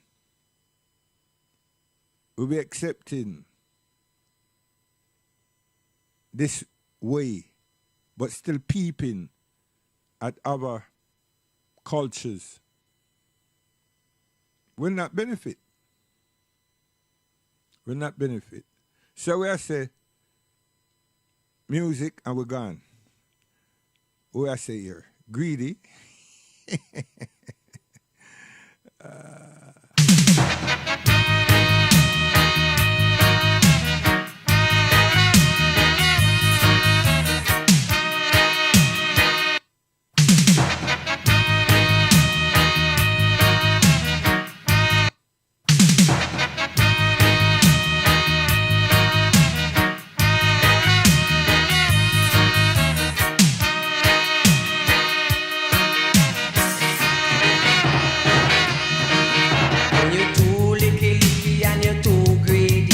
You must get caught like the fisherman fishing in the sea.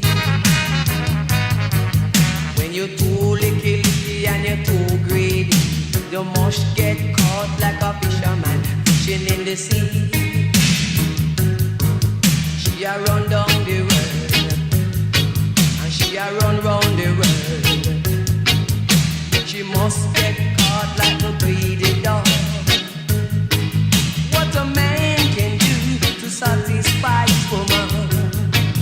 What a man can ever do to make she satisfied. You try your best to give her the world, she don't care. You try the best to make she look happy, she still don't care. Man Kakusha every time she's too licky and she too greedy. She must get a beating. She too grabby and she too nyammy. She must get choked like a greedy dog. Woman, you got to be cool. Yeah, man, may I tell you, all this, come, listen. Whoa, oh, oh.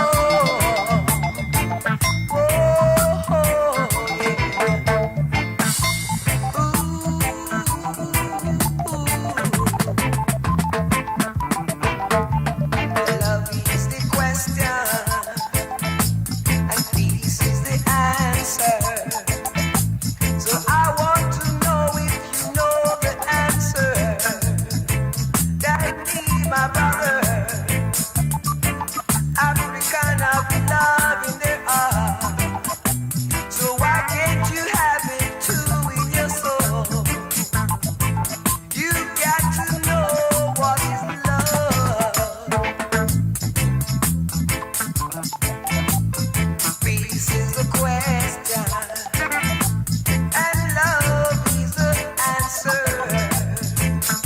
So with the pastor there, shall show with that. Where are they? Come again. Come, listen.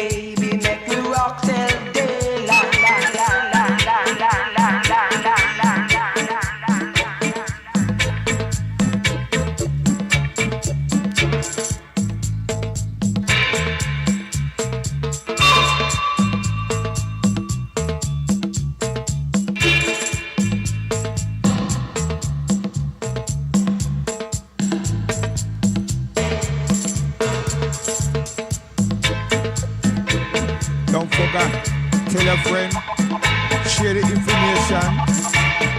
Yes, things and times, man. Share the information.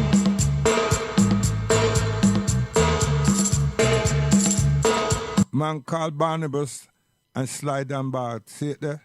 Yeah, man. Well done. Come again. Channel 1.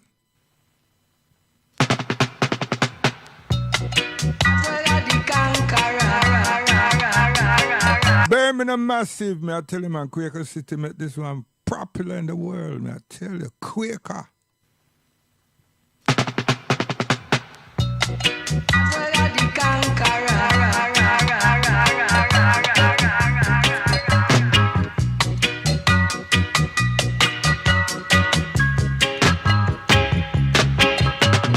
We are the star of creation.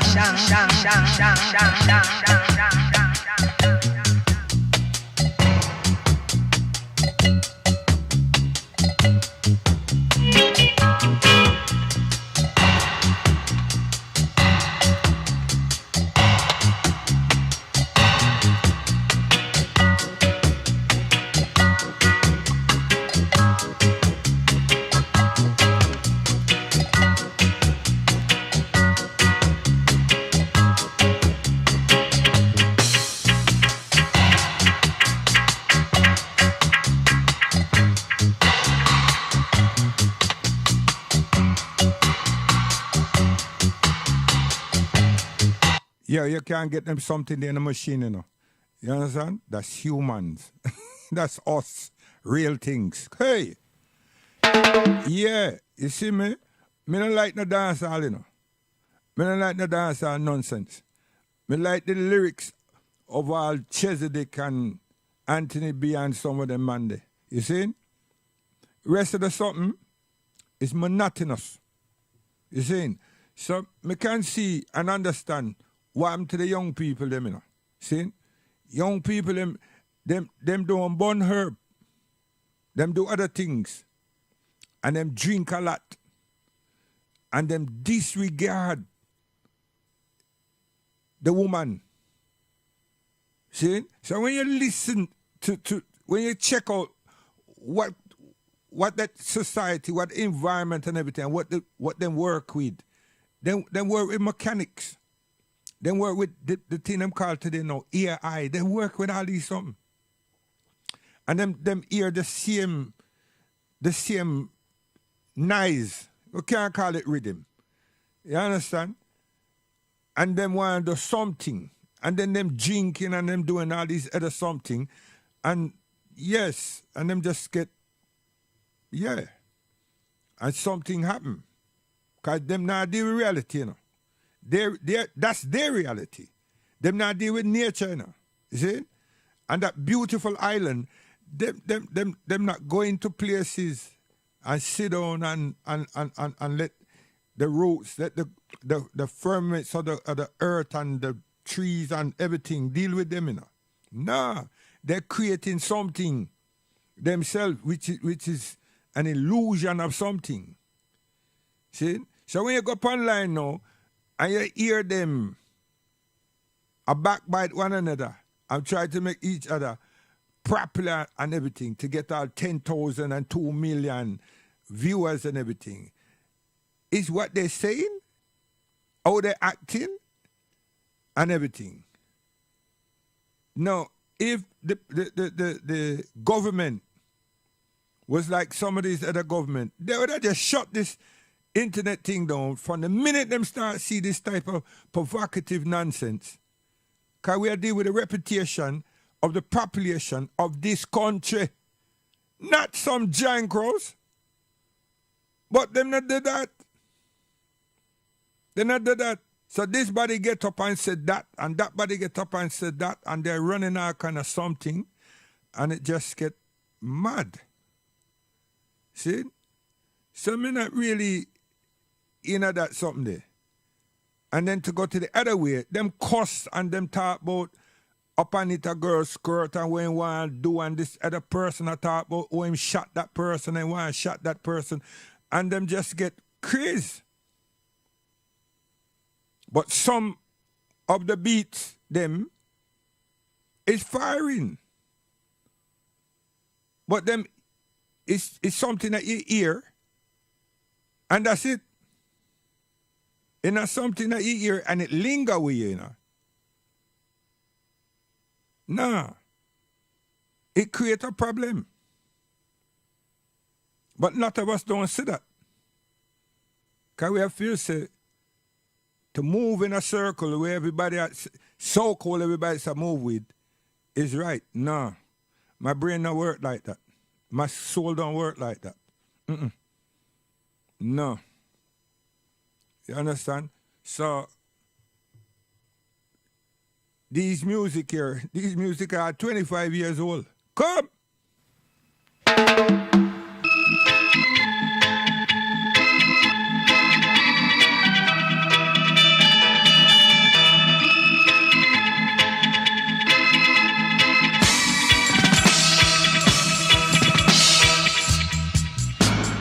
Mix it, my brother.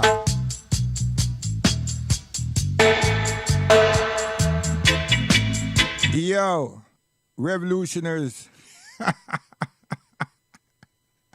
Rose Radix, mix it, man.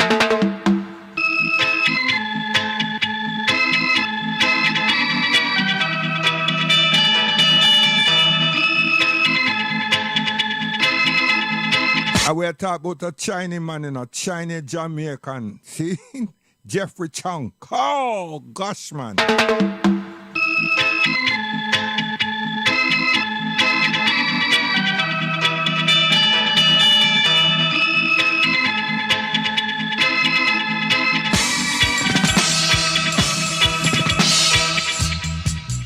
Beat it. Kick it. Launch the attack.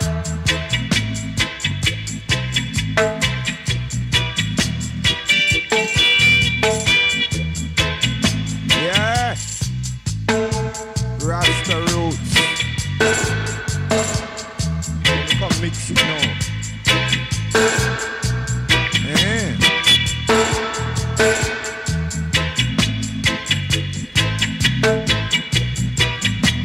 Go on, son.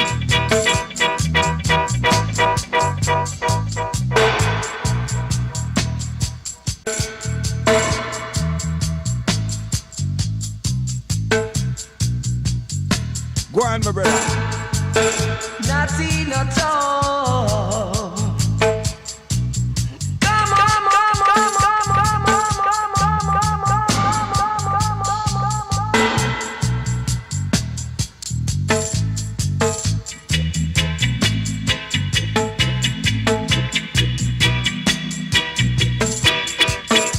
Spread the news. And don't get confused. Because you will eventually lose. And don't abuse sensation, rocking vibration, dubwise.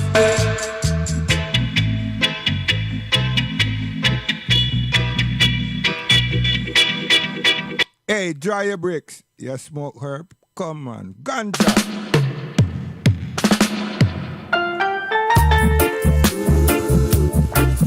The real thing, Maka Sensei. Hey, no me say that. How much man out there, sir, that are British this and that and everything, ever burn a chalice? And I mean a grabber, you know, I say a chalice. A real thing. Real thing. You understand? A coconut chalice. And when I talk about somebody want to say that them had a telephone chalice. No. Coconut chalice. Come! And when I talk skunk, punk, come!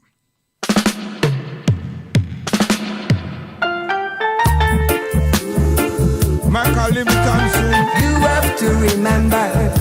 strong like Samson, may I tell him, man, leave Delilah. Oh, gosh, man.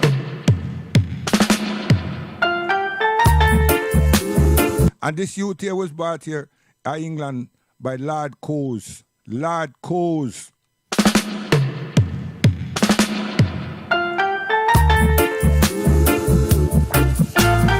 You have to remember. Remember. Boy, yo.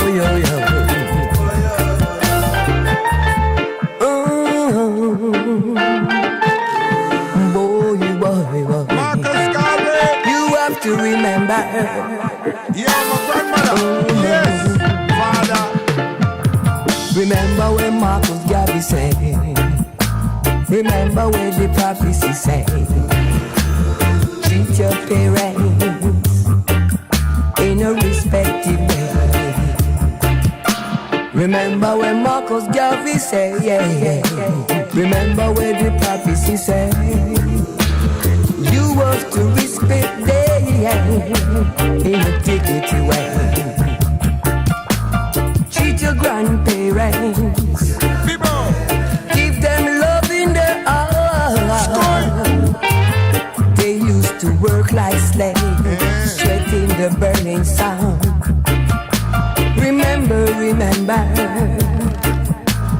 Do you remember what they used to do for I and I? How they worked so hard in a Babylon. Remember where Marcus said. Remember where the prophecy said. Brilliant true life. You have to remember. Remember where Marcus said. Remember where the prophecy said. Treat your grandparents with love. They are the one who work for us. They are the one who work like slave and suffer so long in a Babylon. Brilliant true life. Love you grandparents. See, a real talk that, you know, you can't dispute that. And real music, you understand? Live music, instruments. Man come interfere with our something and we gotta follow him. We're gonna follow him and we'll leave natural something and go for him something. Why? Huh? And when him stop work with him punk, don't you see him punk, them people, them just disappear? Them disappear when Australia where them belong to, for them, they're the same people. And it never lasts long. But it still corrupted some people. Then go Canada and do the same thing. You understand? And now we let them in. Right. And now them corrupt way. And we have sense. And now we are going with a whole heap of nonsense. And somebody go say, you know what happened to you? You're stuck in the days. You can't come out of the days. You steady. Stay right there. I remember what you said.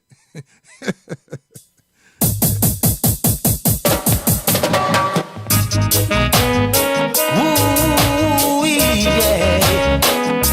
You better beware. I will tell them. Yes, Chedrick, talk. Na. Could I and them a chat? Them can't hold me down in them claw. Na. Them fi know no say proper president protected by Jah. Bad mind no worry me, no worry me. Yo, friend of me. Yeah, you think some joking? Na na na na na na na na na na na. Put a eye on them a chart, them can't hold me down in them claw. Na na na na na na na na na na. Them fi no say proper president protected by Jah. Bad mind no worry me, no worry me. Let them try, let them try, let them see. Think I lucky, me lucky, but a Jah watch over me. Just the money them a free, but we burn vanity. Bad mind no worry me, no worry me. Let them try, let them try, let them see. Think I lucky, me lucky, but a Jah watch over me. Just the money them a free, but we burn vanity. They mix up thing, me run away from it. Me nah go stay on it. Some people too satanic. Me done experience and me nah fi debate on it. There goes the calm, look out for the storm, and I better wait on it. Yeah. Me take up me pen, me take up me paper, me I go make a hit. When them hear them out in fear, them never prepare for it. Them see me look clean, them want run in, tell them fi wait a bit. We done already know them evil ways and dirty habits. So bad mind no worry me, no worry me. Let them try, let them try, let them see. Think I lucky, me lucky, but I Jah watch over me. Just the money them a free, but we burn vanity. Grudgeful no worry me, no worry me. Let them try, let them try, let them see. Think I lucky, me lucky, but I Jah watch over me. Yo, this is the time to get detoxified yourself with some single Bible. You understand? Aloe vera, pure and simple. You see? And the aftermath, you just get some moringa and you're good. You're good, you're good, you're good. And it no cost you nothing, you know. Oh, gosh, man.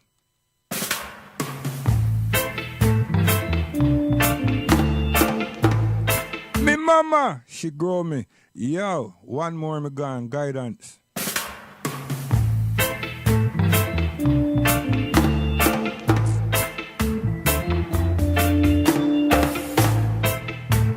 Wash your hands.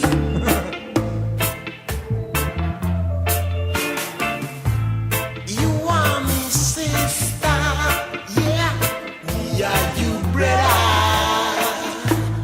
God loves us all.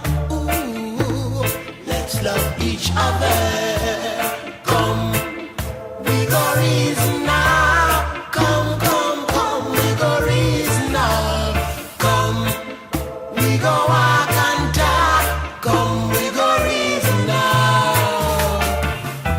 No fussing or fighting. We're going forward. We are no warrior, but we are conquerors.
What a sound. Come, last one. Guidance.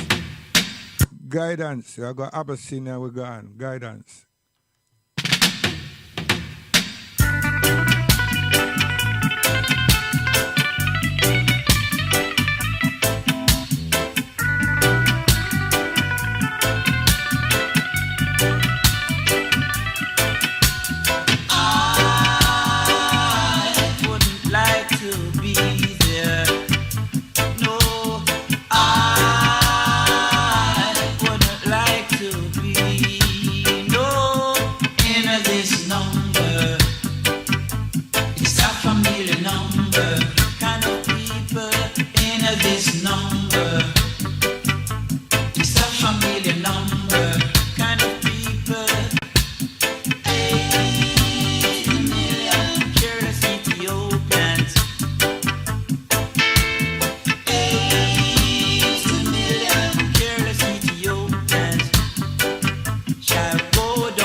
Yes, man, in Ethiopia.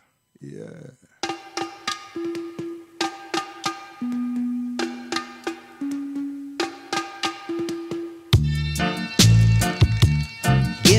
is mine, mine. Give me what is mine. It's about time. Alright, give me a slice of the cake. Yes, that I man help to bake. That's all I want, just a slice of the cake. Man, that's all I will take. Every time I try a thing, and it seems like I'm about to win. You wouldn't do then just a drop but Yes, VP. So we have to say guidance.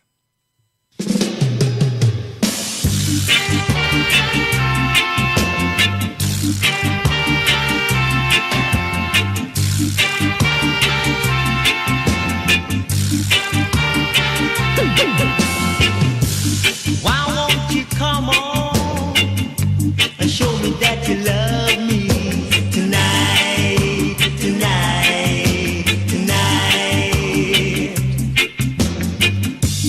Why won't you please tell me, baby, tonight, tonight, tonight? I tried my best to show you that I love you, but you were untrue. I don't know why you lied, but you lied to me. Why won't you come on and show me that you love me tonight, tonight, tonight? Yes, so we have to say guidance to God.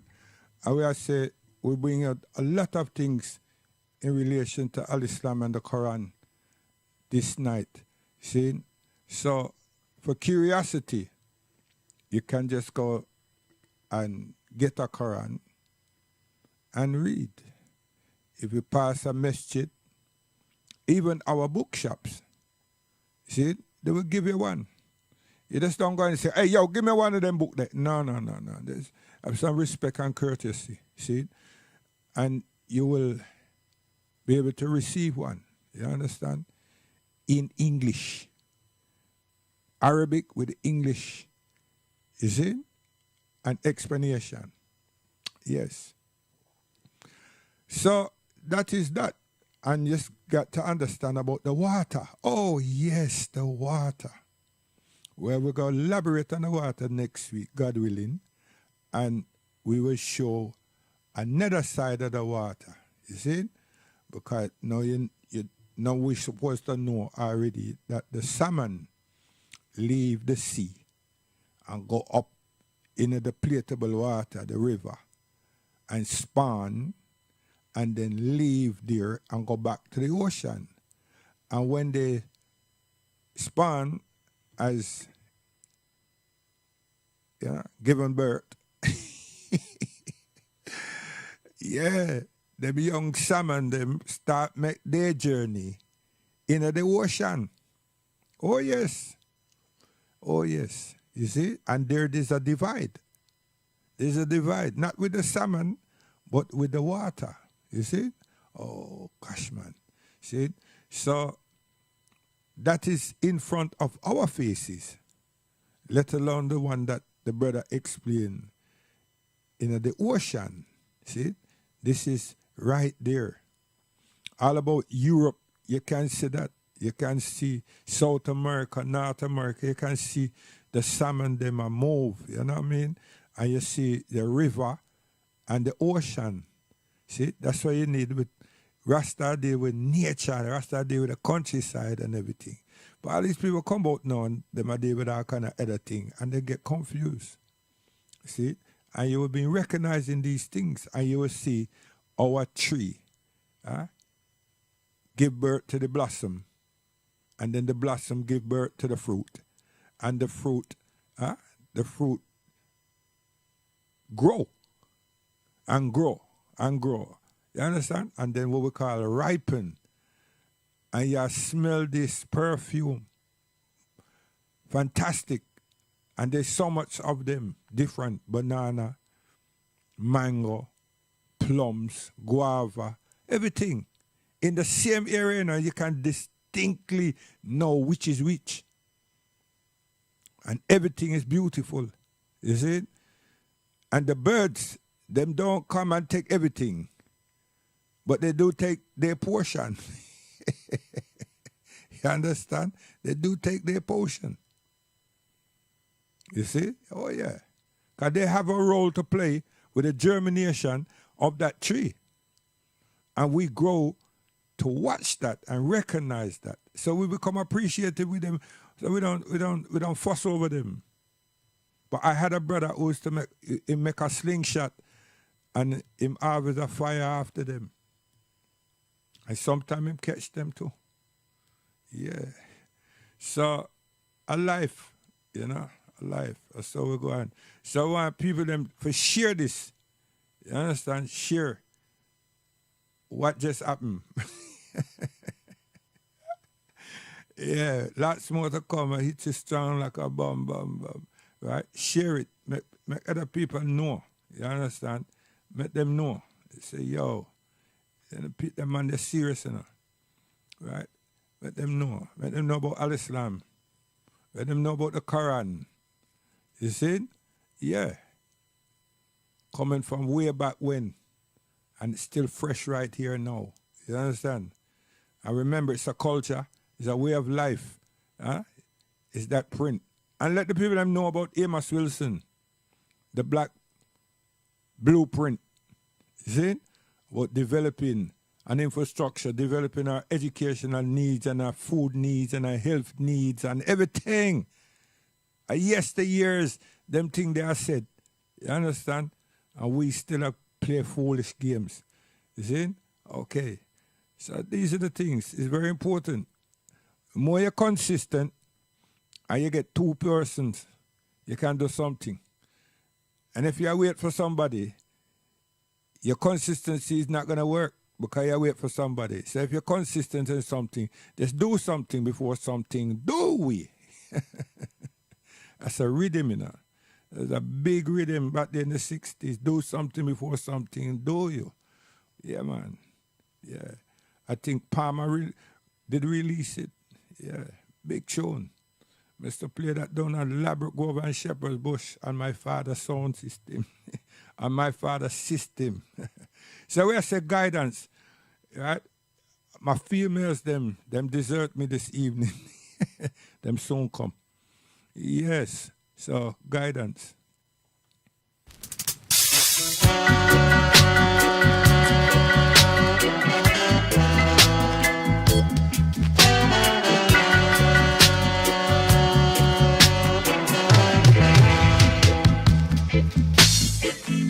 Have you ever been outside when the rain is falling?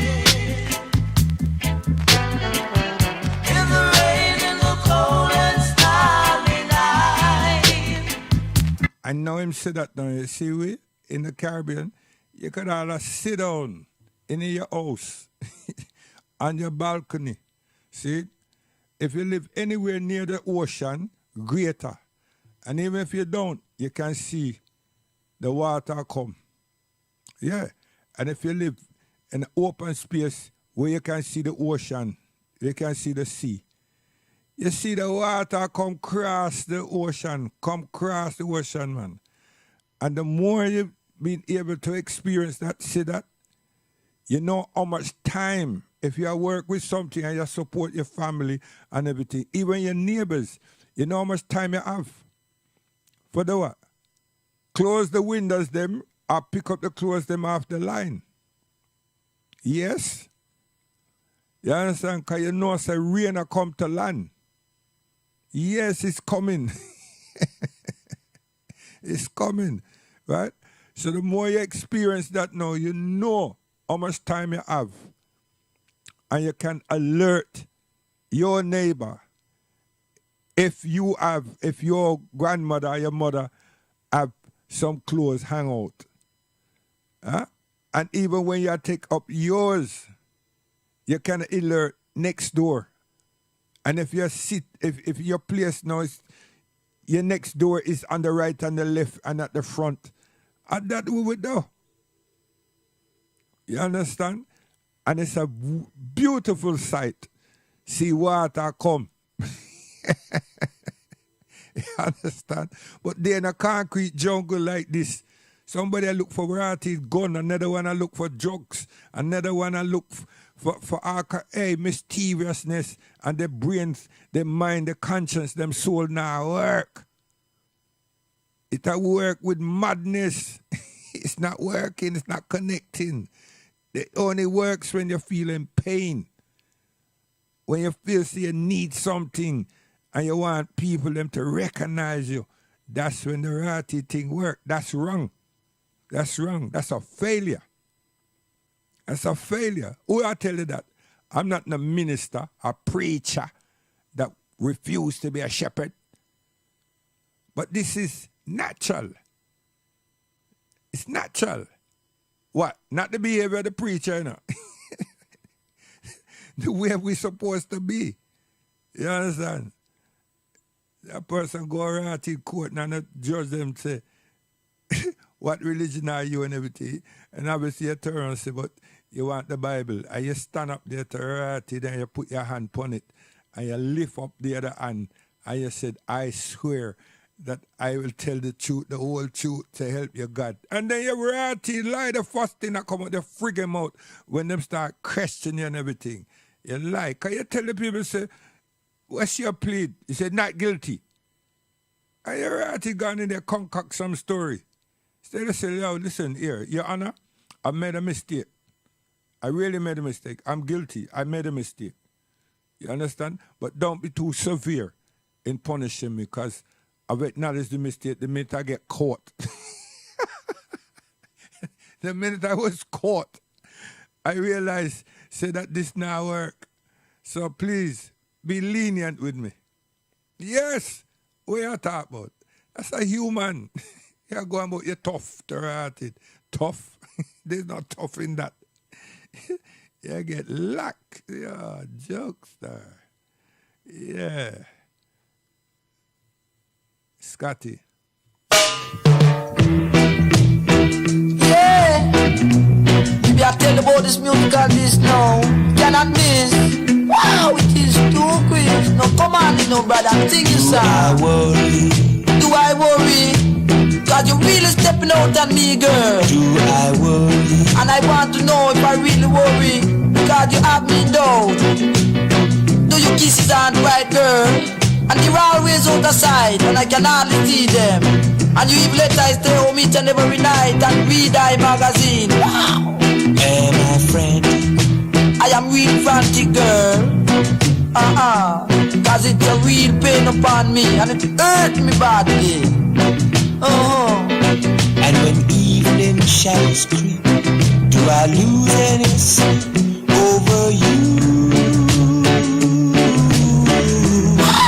And I want to know if I worry. Cause you can really, really bet your life, but I do. I really do. Unbelievable. Come again.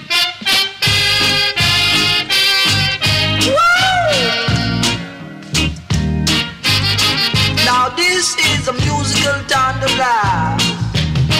Now don't you go crazy in the ground. Just whop it on the lawn, whop it, baby. I'm green to that Cassius Clay. Sweet and sugar red. Some girls them say.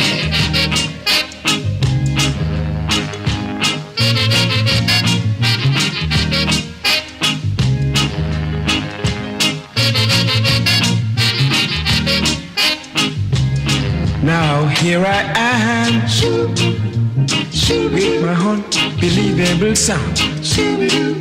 Been working so long and I still can't find a home. What is left when a man like me is down? But to try and try and try and try and try. I'm gonna try and try and try and try and try. So here I am